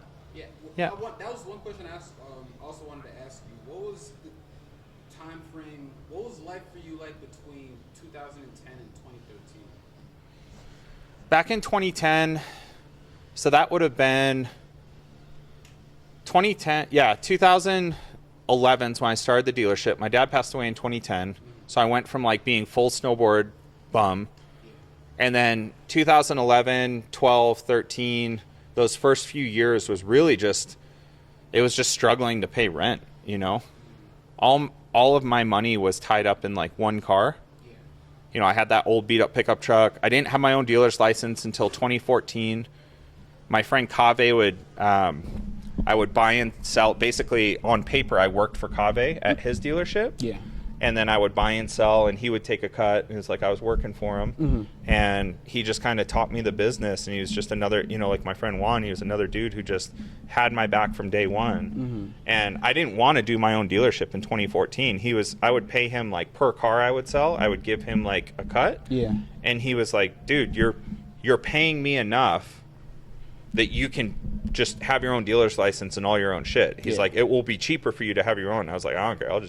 You make money. You're my friend. Yeah. Like, I don't want that pressure. Yeah. And that's really when like the anxiety started, because then it was all on me. But those first few years, like, man, it's hard, but it's supposed to be hard. Yeah. And I just remember, you know, obviously I never thought, like, I was like, if I make 100 grand a year, I'm good for life. I'm good. If it takes me 10 years or 20 years, I don't care. Yeah. I kind of just, eventually one day you wake up and you make up your mind and you're just like, man, I'm going to do this and I'm not going to stop.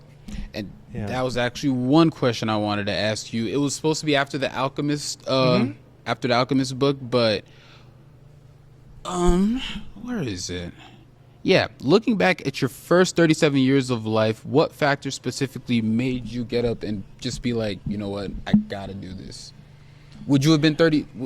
I was 27. 27. I'm sorry, I must have Yeah, saw it's that okay. wrong. Yeah. So in 2010, I think I was 27. My dad passed away in June, and then I went into like this deep, dark, like, I hope no one ever. I mean, we all eventually, you know, you want to outlive your parents, right? But that is an emptiness that I wouldn't wish on anyone. And it's just one of those things where I was just emotionless. I didn't really care about anything. So that was in June. And then I was supposed to move to California with a good friend of mine and work for him for the snowboard company. And Brian was so awesome.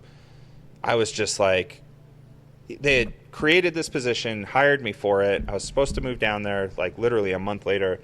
And I had to call him and just be like, I called him in tears and I was like, dude, I can't move there. I can't go on this demo tour. I can't be this like assistant marketing guy for him. It was like a dream job for anyone in the snowboard industry. And I called him in tears and I was like, dude, I can't do it. I'm like, I'm just not myself. I'm like such a downer right now. I'm just dealing with losing my dad.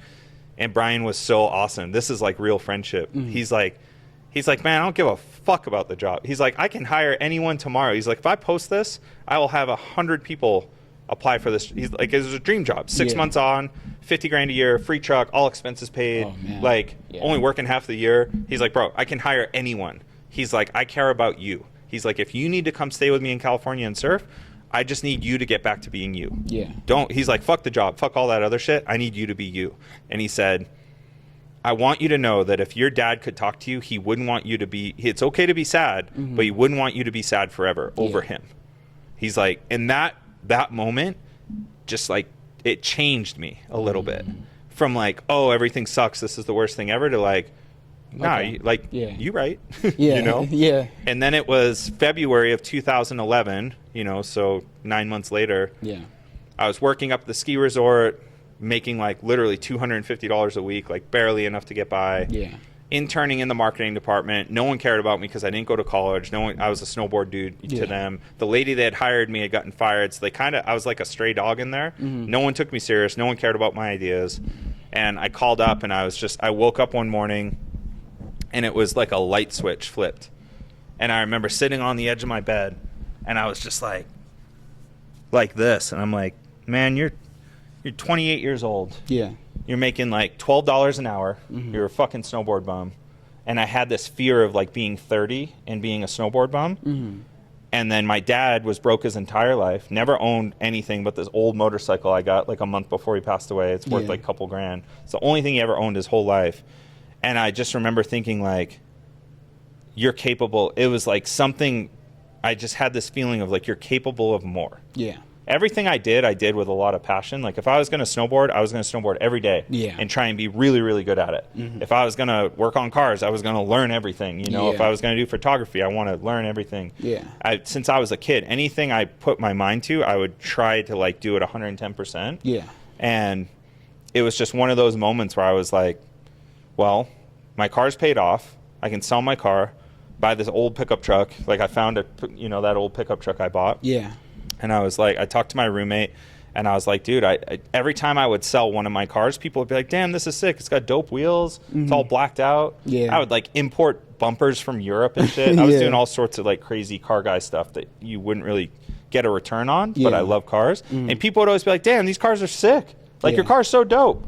So then I was like, why don't I just do that and just sell them instead of waiting a year, just sell them, like fix them and sell them. Yeah.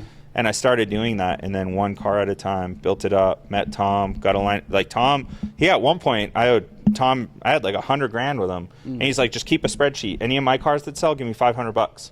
Damn. And he's like, the other ones that you own, he's like, you keep the money. And I was like, how are you going to know? And he's like, I trust you. Yeah. He's like, you know what I mean? It was like fully built on trust. Yeah.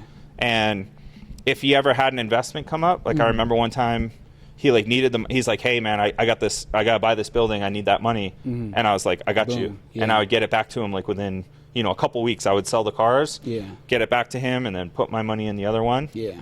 And it's just you keep building it up, and then you start thinking bigger, and then you start, you hit those walls, and you just push through them, and then you just keep scaling and thinking bigger and bigger, and then one day, it was crazy, man. I woke up one day and I was like, I got like $200K in the bank, like. How'd this happen? Yeah, literally, it really hit you at that moment. I called another one of my really good friends, and I was like, I think I want to buy a house. And she was like, what? So you've been living in that ghetto, cracked out, roof leaking. Like the wind would blow. You could feel the wind come through the house. I mean, this place was like run down, no washer and dryer. The back of the house was falling off the kitchen. So they came in, tore all the cabinets out, and built a temporary wall to hold the house together. Yeah. I mean, this place, I wish I had taken more photos and video, but it was cheap. All I cared about was it was $600 for an entire. I mean, it was a crack house, but it was $600 for the whole house, right? Damn. And I didn't care because it was cheap. I kind of made my room nice, and then the rest of the house was like, dude, there was mold in the ceiling, like the roof leaked. There were buckets, for years. Yeah. And everyone was like, he's never leaving. It's $600 a month for $600 a month for a house. I was like, I'm never leaving this place. Yeah. And then it was crazy. It was a girl I had dated. That then broke up with me. I only dated her for a couple months. She broke up with me, and she moved right down the street, like a block away. And I would see this bitch's car. I shouldn't call her a bitch. She's doing her best. Yeah. I was a little heartbroken. I would see this car with the fucking white Audi convertible with the California plates. I would see this car every day, and it was like being jabbed in the side. Yeah. And I was like, man, hell no, I'm not dealing with this. Like, I'm like taking the long way home and seeing her at the grocery store and seeing her outside. There's a house with all these cars. They're having a party, and I see her car, and I was like, man, fuck this. Yeah. So I called my friend Monica, and I was like, I want to buy a house, and I want to have a pool. Yeah. And she was like, okay. Like, we can do that. What do you want? And we're looking at, like, ghetto little tiny one bedrooms with a swimming pool, and we're looking at big-ass houses with a swimming pool. Yeah. And, man, it was crazy. I went to all these houses. We put in offers. It was right during it was 2020, so we were like in the heat of COVID. Prices were just starting to shoot up. Yeah.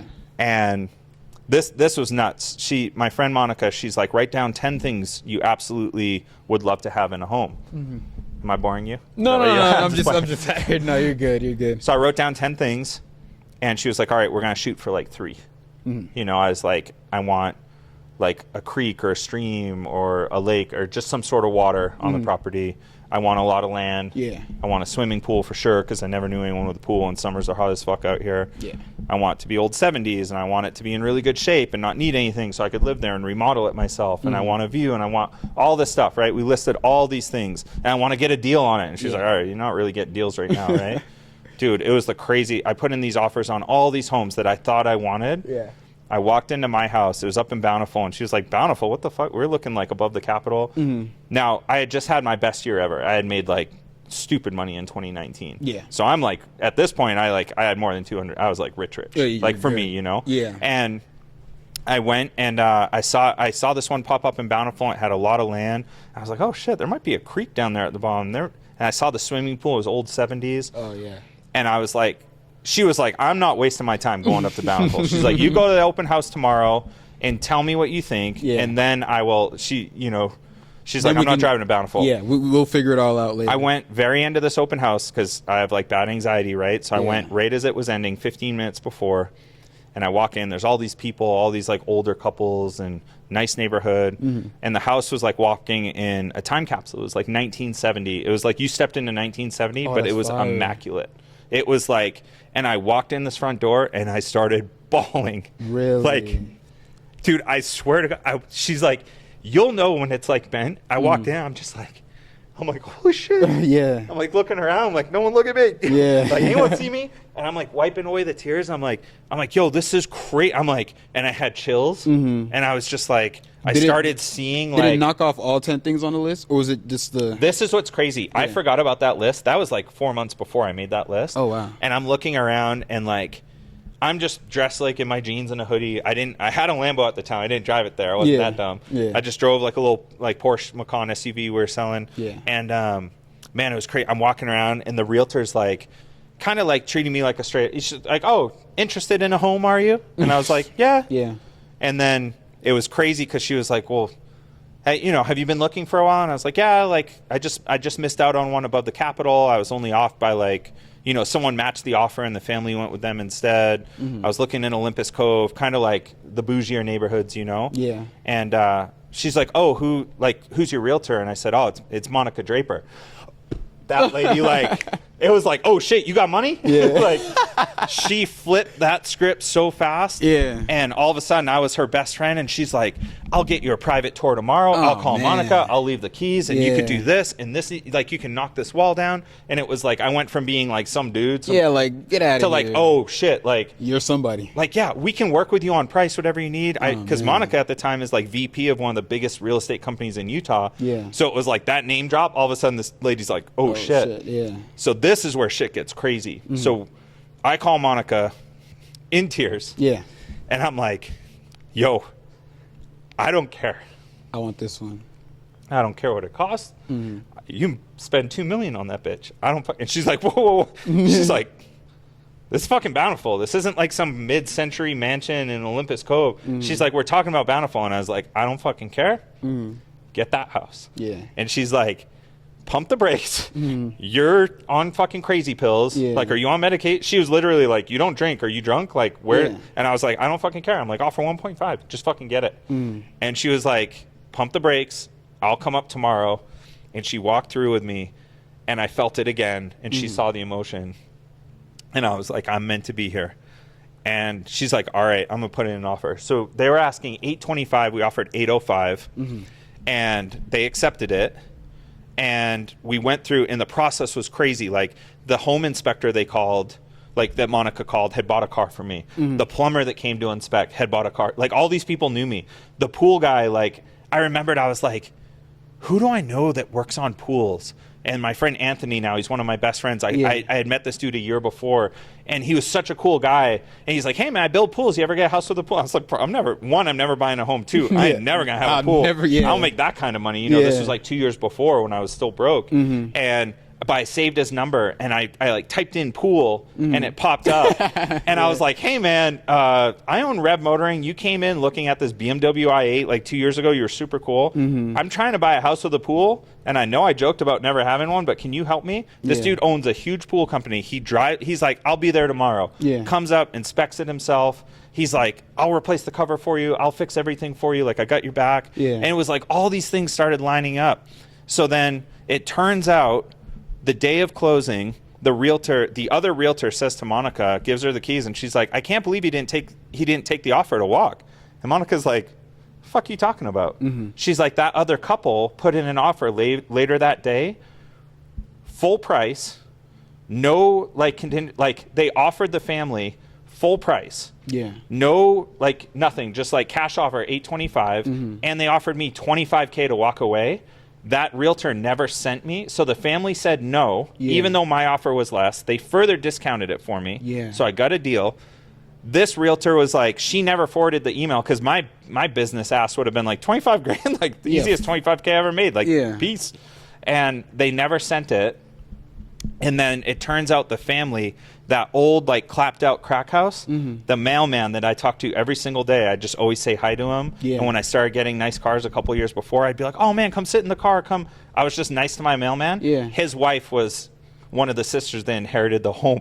Oh my like God. No, you can't make that up. Dude. You can't make that up. So Monica writes a letter being like, yo, like, listen, Tim came from nothing. He like lived in this old shitty house. Like tells my whole story. And the fucking the mailman, who I hadn't seen in like 2 years, I thought he got hurt or something happened. He hadn't been the mailman for like a year.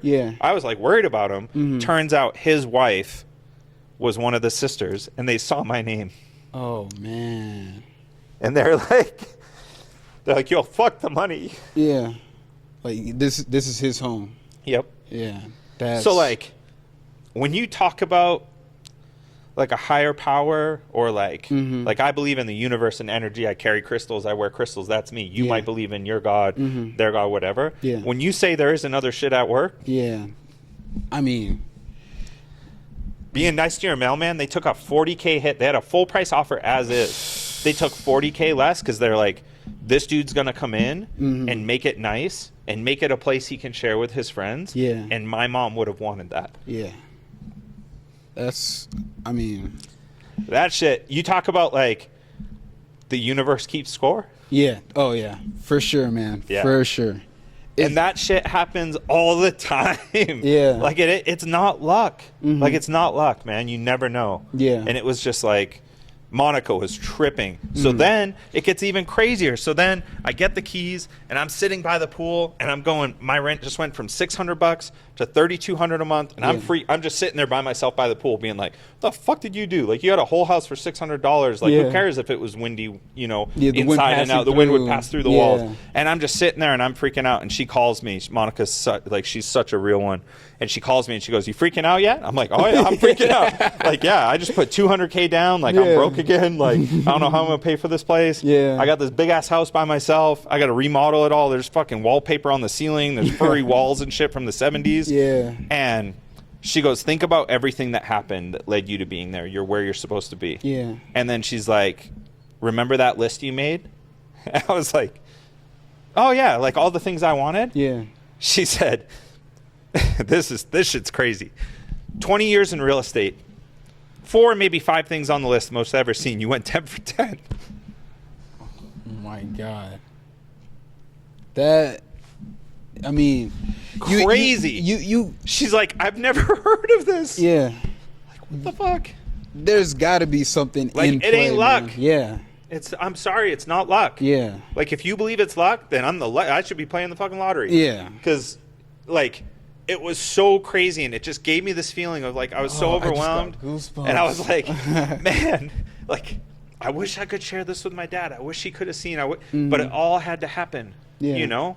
What do you think that feeling was when you first walked into the house? Man, fucking higher power, the universe, God, fucking Allah, Krishna, whatever the fuck you believe in. All of them. It was just a feeling of like, and it wasn't like the house was dope. Like, you can look it up on Zillow. Like, I'll send you some photos. And you'd be like, damn, this fucking old lady lives here. And she was this sweet old lady, and they all spoke really highly. They wrote me the nicest note, and they were just like, this house brought us so many good memories. I hope it does the same for you and your friends. Because for me, I was like, I've lived in this old ghetto house. I was embarrassed to invite girlfriends over, anyone over. It was like, now I have a place where I can like, my friends can all come swim with me. Like I said, I gave my best friend Andy, like one of my best friends, I gave him keys the day I got keys. I was like, yo, you want to check out your new pool? Because this is like, thank you for teaching me photography, thank you for hyping me up and being there for me. This is for you too. And I was like, and even now I always tell so many of my friends going like work, like they work from home, like go work from my home, like go work by the pool. Like I'm here 14 hours a day. It might as well get used, you know? And you reflect on that now and you're thinking, because even lately I was like, man, I need to sell this house. I'm never here. And then I tell this story and now I'm like, man, I ain't selling this house. It's for all of us. You can't. You know what I mean? Yeah. Yeah, man. You go through this stuff and you look back and you're like, oh, now I see there's other things working. Yeah. How do you teach yourself to not freak out when you have a really bad month or when you get sued and you lose everything, or this car, you sell it to someone and it blows up the next day and you got to buy it back. Even though legally I don't have to, I'm still going to. Yeah. You know what I mean? It's like you go through that and you're just like, God damn it, why is this happening? And then you look back later when you're outside of it and you're like, now I see. In retrospect, it always makes sense when you look back at it. For sure. Hindsight's 20/20, they say, right? Yeah. Yeah, but like, and that's where I think for you and your friends, you're so young, you're so early on the journey. Don't be bummed out when shit doesn't go how you see it. Yeah. And don't be bummed out comparing yourself to other people. Because you never know what someone else is going through. Yeah. But you guys are all on the right track. And that's why I agreed to do that. My friends know these stories and I posted about it a little bit, but I never talked about it. Because I'm fucking crying the whole time. Yeah. I'm emotional wreck right now. But, that camera's giving you issues. I got to get you a new camera. I'm so glad it's pointing on me. Yeah. It should be pointing on me, then people wouldn't see me tearing up the whole... It's just my eyes. I just got LASIK. It's the eye drops. Yeah. How long have we been talking to you? This is about to be a Lord of the Rings podcast. Looks like this thing is covering it. An hour 30. Oh my gosh. You're going to have to break this up into 3 episodes. No one has an hour 30 attention span anymore? No. These are how long my podcasts usually are. Dude, this is TikTok generation.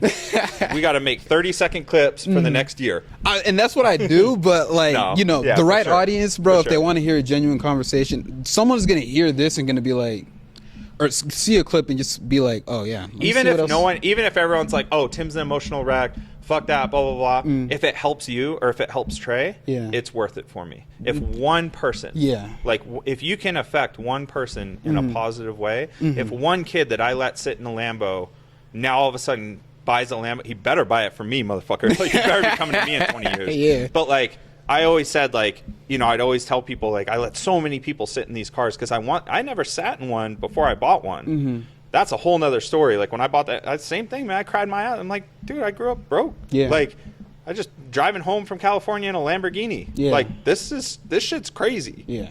Like, I didn't go to college. I didn't have, you know what I mean? Yeah. I mean, yeah, okay, I got 10 grand when my dad passed away. I paid off my car. 9 months later, I started a business with it. Yeah. You know how many people start businesses and that shit's done in 6 months? Like, exactly. It's hard, you know? But, man, if you can help one person, it's worth it. And that was the goal of my podcast, bro. It was just to get just one. Just maybe one person. Two. Maybe two turns into 20. Yeah. And if not the person watching, then at least the person that was here talking. Because I just want to get... I don't know. I just feel like there's too much talent. I'm not really talent, but just like so many cool people. There's greatness all around. There's greatness everywhere, and I just want your friend group has it. You'll keep attracting more. Yeah, absolutely. And I want to show the world. I mean, you don't really see people come out of Utah, but people are sleeping on Utah. They're sleeping on Utah, man. For sure. Yeah, it's a bunch of Mormons. I love the Mormons. Yeah. Have you seen the Mormon women? What is in that water? That's what I'm saying. There's something in the water. I moved here. I've never seen so many hot girls I didn't tell anyone. All my friends back in Boston, I'm like, oh man, it's a bunch of haggard. Like, nah, you don't want to come out here. You been down to Harriman? Have you been on that side? The south side? It's crazy. Yeah, it's crazy. It's like my neighbors still to this day, 4 or 5 years living in that house, and my neighbor is still like, hey, my wife made this. Are you hungry? Like, they still check in on me. Oh, that's beautiful. Neighbor that, like, I don't... You know what I mean? They'll just randomly text me like, hey, are you good? You need anything? We're worried about you. Haven't seen your car around. I'm like, I wake up, go to work, stay super late. You're in bed by, you know what I mean? Yeah, and basically live here. Dude, it's the best. Yeah. You know, and when I moved here, I didn't know what Mormon was. I was just like, what's that? And my friends are like, oh, you're going to love it. They don't drink or anything like you. And I was like, oh, cool. Yeah. I don't drink either, you know? And then, yeah, man, it's just, I love it out here. Utah's so underrated. It's great, bro. Yeah. I mean, don't tell anyone. Yeah. Don't share this with anyone. And edit that part. Yeah. I love when I see, like, in the comments, like, people try to, like, show out Utah, and then you'll go to the comment section, and then people will just be like, it's just a bunch of Mormons. You don't want to come over. Like, people don't want people to come here because they don't want it to be. Yeah, they don't want it to. They don't want it to blow up, man. It really is like a great state. It's a great low key state. Yeah, I love it out here. I've met so many good people, so many amazing, talented, incredible people. Yeah, and I just always want to be the one to. Like, after I started my business, so many people were like, that's not going to work. What are you doing? You're crazy. Mm-hmm. And now anytime one of my friends are like, oh, I'm thinking about doing this. Yeah. You know, my friend Jenna was like, oh, I'm going to make these mugs. And then as you like, it's like a self-improvement, you know, she has this thing where she helps other women and like she's doing all these great things. She's like, yeah, I'm going to make these mugs, and you buy it and it comes with a sticker pack. And once you've done this many hours of yoga, you put a sticker on it. And once you've done this meditation, you've done this. And it's like, you can like, it's like holding yourself accountable. Yeah. And like, I'm like, yeah, do it. Yeah. Like, why would I tell, oh, that's not going to work? Fuck yeah, do it. That shit'll work. Yeah. Like, you may not sell 1,000 in the first year, but eventually word will get out. I'm like, that's dope. You're trying to help people? Yeah. Let's go, Jenna. Like, let's do it. And why wouldn't I want her to do what, like, exactly. Encourage everyone. Encourage everyone, bro. Yeah. If there's someone that's doing something that, like, just, I don't know, and you know them, and they're kind of like, you know, a shy person, like, to step out of their comfort zone and kind of express themselves, encourage that person. You know, be like, yeah, you can do this, you know? Like, you don't know how far that was for a person. The moment with Tom that changed for me. Yeah. I really wanted to do the car thing. That night he came down, mm-hmm. I remember that was like, you know, and he was like, oh, I'm going to help you, all that. Mm-hmm. It was someone really successful. Like, I knew he had a bunch of businesses and he had done really well. Yeah. And he was like, dude, this is going to work. Mm-hmm. And I always said, like, him believing in me gave me a superpower. Yeah. Because now it's not just me being like, no, I think it's going to work. No, I'll make this work. Yeah. When someone more successful is telling you, dude, this stuff you're wearing's dope. Yeah. Like, this is going to work. Yeah. Now all of a sudden you have this belief, like, believing in someone, it's like giving them like, genuinely believing in someone. Man, you don't know. It is giving them a superpower. It does so much for a person. The confidence boost, like, it's crazy. Like, I've been on both ends of it. Yeah. Or, I mean, I don't giving know. Giving it to someone, and then also someone believing in you. I don't know if it's done anything for that person, but to give it to someone and then to have someone give it to me and know what that's done for me. For sure. Yeah. Like, it's so good. It's immense. It's immense, bro. Yeah. One of my best friends, this dude, Nettie, he was friends with one of the basketball players I knew that was on the Jazz. Mm-hmm. They grew up, there's this whole crew of dudes. They call themselves the Wolf Pack. They're outside of Toronto. Yeah. And, it's like this suburb, I think, called Mississauga or something like that. Dylan Brooks is from there. Yeah. And there's and these dudes are all so talented. There's like, you know, Corey's doing all this rad film stuff and producing and like just all this whole crew, like amazing people, right? Yeah. And my friend who is like, you know, he's on a two-way with the Jazz. He was in the G League and he was playing for the Jazz a little bit. He's like, yo, I got this kid from my neighborhood. Could you snap some photos for him? He's like the youngest of our crew coming up. But he's like, he's so talented as a musician. Yeah. And I met Nettie, and we were like great. Like, we could not look any more different. Like, dude's got dreads. Yeah. You know what I mean? And like, he's got a grill. Yeah. And like, I'm like, I got Invisalign now, you know? And we were just instantly like, this kid is like his God-given gift for music, to write music. Like, he just today sent me some more tracks, and I'm like, this dude, when word gets out, like, and he's had now he's getting momentum, like million streams on certain songs. And like, I'm like, when this kid gets out, like, it is like, this dude is tapped into another stratosphere of just crazy. Yeah. And him and I, like, I remember we were literally sitting at Cheesecake Factory, a bunch of us, and we were sitting there talking, and the connection that we had was like, I was like, man, I'd be friends with this dude for the rest of my life. Like, and all I've ever wanted to do, I mean, I haven't seen him in probably since I got my house, like 4 years. And I just check in with him like every week, every other week. And I'm like, hey, what are you working on? Like, keep going. Every song you write is one song closer to the one that's going to go, right? And it's like, I will not let him give up. Like, I just, whatever it takes, you know? It's like, believing in someone just gives them that that superpower, and it's like, it's almost like you're not letting yourself down. Like, I'm sure he probably thinks of it like, man, I can't, like, I'd be letting myself down, my family down, my, you know, baby girl, all my friends. I can't let Tim down. Dude, been checking in on me every 2 weeks for the last 4 years. Yeah. And it's like, I just want to see it go for him. Yeah. Because him becoming the next Drake or whatever it becomes, right? Yeah. Bro, that's a win for me. Yeah.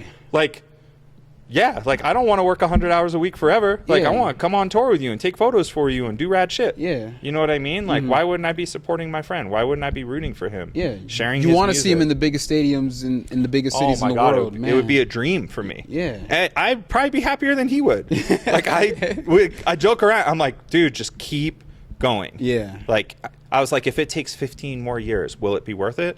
He's like, hell yeah. Like, you on the radio, you know? And, like, you keep pushing, and then, you know, I really hope, I truly believe if he doesn't stop, it will go. Like, he will be a household name. Like, he is that talented. I have 100%, as long as he doesn't quit, everyone will know who this dude is. Yeah. But, like, why wouldn't I want to be that for him? Yeah. Why would I be like, oh, man, I don't know. And I'll tell him, like, if he sends something I don't like, I'll be like, dude, this shit's whack. And he's like, well, this is for, like, my boys back home. Yeah. He's like, they love this track. And I'm like, I do not fuck with this track. Yeah. You know? And it's cool and that's fine, because he's like, no, I want to make something for everyone. And I'm like, dope, I support that. Yeah. Like, cool. And some of the stuff, he'll send me stuff sometimes, and I'll be like, damn, this is so good. And he's like, I did not think you were going to like this. Yeah. And it's just, and I've always just tried to be, it's not just hyping him up, but it's being honest with him. Exactly. And I think people will appreciate that, where it's like, I'm wrong all the time, man. I fail so much. Dude, I fail every single day. I just don't let it stop me. I just keep pushing. And that's the trick. Like, just keep going. You keep going, like, it will work. There's last thing I want to say, there was an interview I watched with Matt Rife. Yeah. This motherfucker is killing it. He's fucking Everyone, funny, he bro. is so fucking funny, He's right? hilarious, bro. I love Matt Rife. And bro. I was listening to, it was like an interview with him. I was out taking photos of cars like I do every day, just listening. And I think it was like a 60 minutes interview, or someone was interviewing him like this, right? And he was talking about how he was over comedy. He was like, man, it didn't work. Like, he was talking to his friends at dinner. Man, I'm done. I called my dad. I'm going to go back to school. I don't think this comedy thing's for me. And one of his friends was like, post that clip from, you know, last night or whatever. It was like a clip he had taken. He had made the reel. Yeah. He just hadn't posted it. And he was like, nah, man, like, it's not going to happen. Yeah. And he was at the end of his rope. And his friend's like, no, just post. Like, you already made it. Like, who cares? Yeah. You might as well post it. And that was the reel that made him go viral. Man. And I was like, I heard him say that, and I rewound it. Yeah. I was like, oh, shit. Yeah. Dude was right there, right on the edge of giving up. And then I look at it, and I'm no Matt Rife. I mean, that was a good-looking... I'm not into dudes, but that was a good-looking dude, right? He's a good-looking person. But, like, I think of myself, and I'm like, oh, shit, when I wanted to quit... And then right when I was over it, and people are just like, come on, man, you got this. You know, Tom called me, like, dude, you're not quitting. This is what you were meant to do. And then I pushed, and then it wasn't, you know, a year later, then I'm like, oh, shit, I'm buying a house with a pool that I never. Yeah. I met that dude, Anthony, that worked on pools, and he's like, here, save my number. And, you know, if you ever get a house, I'm like, I'll never have a house with a pool. Yeah. And a year later, I have like a house with a pool. It's like a year or two later. And it's like my limiting beliefs, you know what I mean? And that's where I start seeing these similarities with other like successful people I've talked to that like right when they were on the edge of giving up and they pushed a little bit more is when shit went. Is when it got him over. And that dude is like, I mean, it's, if you watch his last Netflix special, he's talking to the crowd about their dreams. Yeah. And it's like, I think he realized it, like something clicked in him where he was like, oh, now I get it. Like, follow your dream. And if you don't give up, you just keep pushing. Eventually you can get there. Yeah. And it's like he was trying, it almost felt like he was trying to like get motivate that across and motivate people, you know? It's like, I'm like, man, I hope I run into him someday and just be like, dude, that clip. Because for me, I was like, oh shit, I felt that feeling. Like I've been last February, like, yo, I'm done. Like this shit ain't working. It's too much. I'm 100 hours a week and I'm moving backwards. Like this ain't, what am I doing it for? Exactly. And you push a little bit harder and then you see there's a bigger picture. It's like the end of the storm is usually the worst part of the storm. You just got to get over it. Yeah, night's darkest before the dawn. Exactly. Yeah, same shit. Yeah. Yeah. I mean, Oh man, this is a great interview, man. You like it? I loved it, man. I like it. People keep telling me to start a podcast. I'm not doing no podcast. No, man. I just told you everything I know. I got nothing else. What's your last question? Any advice for anyone out there? Honestly, I think genuinely trying to be a good person, even when people have come at me for shit I didn't do. I take it so personal. I've been sick to my stomach over it. Yeah. You know, shit that 3 years ago, you know, people say stuff. Oh, he's not a good dude. Oh, he did this, blah, blah, blah, blah. Yeah. And don't let it change you. Don't let it don't become that bad person just because of other people's perceptions. Yeah. You know, I think I genuinely believe everyone's doing their best. Yeah. And a hard thing for me is to help someone be taken advantage of. It's really hard to not let that make you not want to help other people. But for every one person that takes advantage of you, of your kindness or your support or whatever, there's 10 that that love you'll find out later, damn, you got them through some heavy shit. Yeah. And just like my friends did it for me, you know, they know, I tell them all the time. I thank Andy every time I see him. I thank him for teaching me photography. Yeah. I'm like, dude, I love this shit. I love you for it. I will always have your back. I built the studio for him, and then he put his fucking camera down to do stocks. I built my friend a photo studio to thank him, and I wanted to use it too. But it was I built this for Andy, and for the both of us. Yeah. He's like, nah, man, I want to do stocks. And that's all he's done for the last year and a half. Yeah, 12 hours a day, just studying. And I'm like, he'll still use it, but it was just yeah, man, just don't give up. Yeah. Be a good person. You'll attract people. You'll get, you know, people like Brooke and Andy and all these amazing people in my life. Yeah. And just trying to be grateful and realizing that, you know, when you're going through that shit, I think a lot of times there is a greater purpose. Yeah. And I mean, for me, I'm not super religious, but I do believe in, like I said, the universe and energy and all that. Yeah. And everything I've ever studied on religion, all my friends, everyone I've talked to, I do believe that we kind of sign up for this, we know what we're getting into. So I think the idea of I don't know, wanting to come here and wanting to experience this, being yeah, I signed up for this. Yeah. There's going to be some hard times. There's going to be some really hard times, and there's going to be some really good times. Yeah. And for me, that just kind of makes the most sense to me. Yeah. You know, the chaos, oh, it's just by chance. Yeah. It's me getting that house wasn't. That's not luck. That was. Yeah. There's too many things that lined up. The amount of factors that just sit perfectly next to me each meeting other. Tom that night and teaching me to think bigger. You know what I mean? It's I would have just been another dude in a little tiny shop, and I would have been happy with it. Yeah. But he taught me to think bigger. Yeah. I don't think it's luck and chance. Just like us meeting, you being like, yo, you want to be on my podcast? I'm like, fucking people ask me once a month, come on my podcast. I'm like, man, I don't want to be on no podcast. Yeah. I'm gonna cry. I get emotional about this shit. Yeah. You know what I mean? But with you, it was no, I'm not gonna say no to this dude. I want to help him. I want to share my story because the conversation we had when we met. Yeah. Yeah. No, and oh man, I can't say enough nice things about you, man. Oh, I think I'm not ran perfect. out of characters. Yeah, I'm not. That's how I'll end it. I am not perfect. Yeah, I'm definitely not perfect, but it's not about being perfect. It's about just trying and moving in the direction you want to go. Being the best you can every day. Consistent. Yeah. It's realize you're allowed to have bad days. You're allowed to snap at customers or people and feel bad about it after and learn from it. And next time it happens, I mean, it happened just the other day. We sold a kid a car. We had driven it 300 miles. Everything's good. Drives it home. Transmission goes out the next day, right? And the kid's really cool. I'm like, hey, we'll just fix it for you. Don't stress it. I know you didn't buy a warranty. I know you bought it as is. We're not like other dealers. I'll fix it. You're good. Yeah. Dad comes in. You're buying this fucking car back. Bro.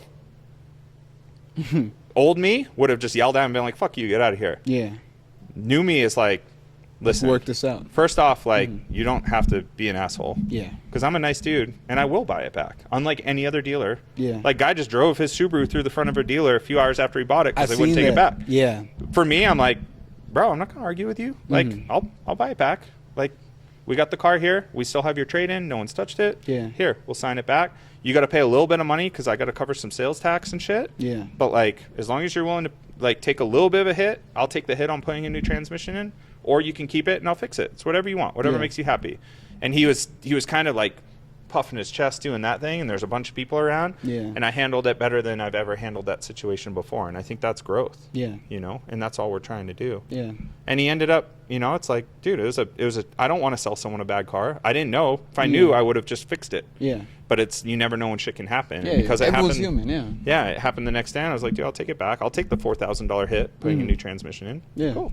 Yeah. But I'm also in a place to absorb that. Yeah. Money can, you know, whole nother conversation. It can change you and tweak you. But yeah, where we're operating from now, it's like, all right, I'll just absorb it, write it off as a loss. This kid, you know, they're taken care of, and then we move forward. Yeah. Man, I appreciate you for hopping on. Hopefully this isn't the first and last one. I gave you everything I got. Nah, I mean, I got nothing left. We could always come back. You know, there's always something that's happening. You know. Yeah, for sure. But and that's what I always tell everyone that I do interview. I don't want it to just be like a one-time thing. You know. Yeah. Because you know, life is crazy. You know, things can happen in 1 month, a week, a year, whatever the time frame may be, and you know. And maybe people have questions like, be like, hey, what questions? Like, I've never done that anonymous question or that question thing on Instagram. Yeah. I've never done it. I've never been like, hey, ask me a question. Yeah. I've never done it because I always just felt, I was like, that's kind of weird. Like, I don't, you know what I mean? One thing I do want to say, and I'm making sure I want to say this. You should have put a poll up for the cat. I would have told you to keep it. No, so, okay.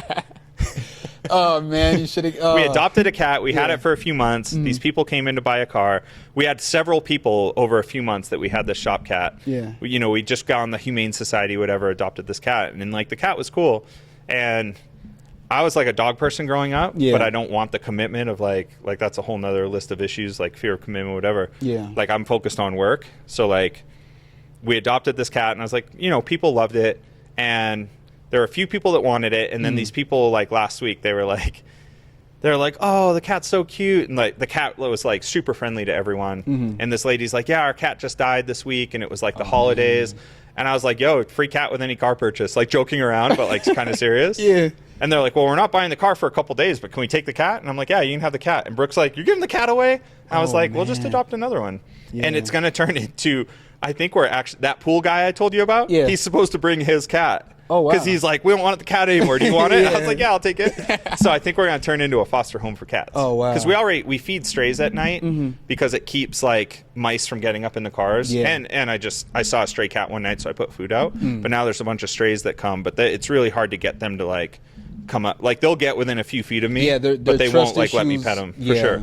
So then I think I think we're going to turn into like a little cat adoption place where we'll just always have a shop cat, make sure it's like super good with people and everything. And then if someone, we're just around so many people, there's so many people in and out the door. So it's like, if it's someone you can tell they're like a good person, be a good fit, then it's like another way to just help, find homes for these cats. And I've always been an animal lover. I've been a vegetarian since I was really little because I just decided when I was 12, I was like, I like animals. I'm done eating them, and I've just always been like a huge animal lover. So that's where the cat thing. A bunch of my friends are like, damn, you're heartless as hell. Did you give a cat away on a whim? Like, yeah, free cat. But no, it was my mindset was like, oh no, we'll adopt another one and we'll just start doing this for people. Yeah. Yeah. Oh, well, thank you for coming on. Yeah, dude, man. of course. Come back, get a free cat. Hey, I mean, I've been trying to get a cat for the longest. Oh, man, just get there's Humane Society, Facebook. There's so many people giving them away that, can't keep them for whatever reason. So, it's dope. And I want to, this is the last thing, I promise. I'm so sorry. What are we on, hour and 40 minutes? Hour 51. Hour and 51? God damn. This is the last thing. Yapper. I'm going to get a car from you within 2-3 years. Yeah. We'll say that. You don't have to put I'm not a cat, don't but be afraid to like. But I'm really big on Audi, and it was just for sure. Like it was just so convenient that you worked on Audis. If we have something dope that works for you, cool. If you find a better deal somewhere else, I'm not offended. Like my goal was always for people to just get the best car for them. If I can help them with that, dope. If you end up buying one and you want us to work on it, dope. Like we got your back. It was never about like. I mean, there's some really good friends that I've seen in Audis that have come from other dealers, and I'm like, all right, see if you come up to the pool again, Yeah. Even then, I'm just joking. It's like, if you get a really good deal, I'm happy for you. That's all we ever wanted. It wasn't you know what I mean? It's like, but if that's a goal for you, just remember like those materialistic things, the connections you build, helping people, building something, you know, for the greater good, leaving the place better than you found it, that type of stuff. Like, that's the stuff that's going to give you real, like, genuine, like, the good feels. Yeah. The cars are dope for sure, and it's fun, but it is a fleeting emotion. Anything materialistic, like that fancy watch, all that bling, all the, you know, all the bullshit. Like, I love the Lambos, but it's really good marketing. It allows me to talk to people, tell my story, and hopefully inspire them to, you know, if that's really important to them, dope, I got your back. Like, I want to try and help you get there. So. Yeah. Cool. Thank you, boss. Of course, man. Appreciate you for coming on. Yeah, dude, of course.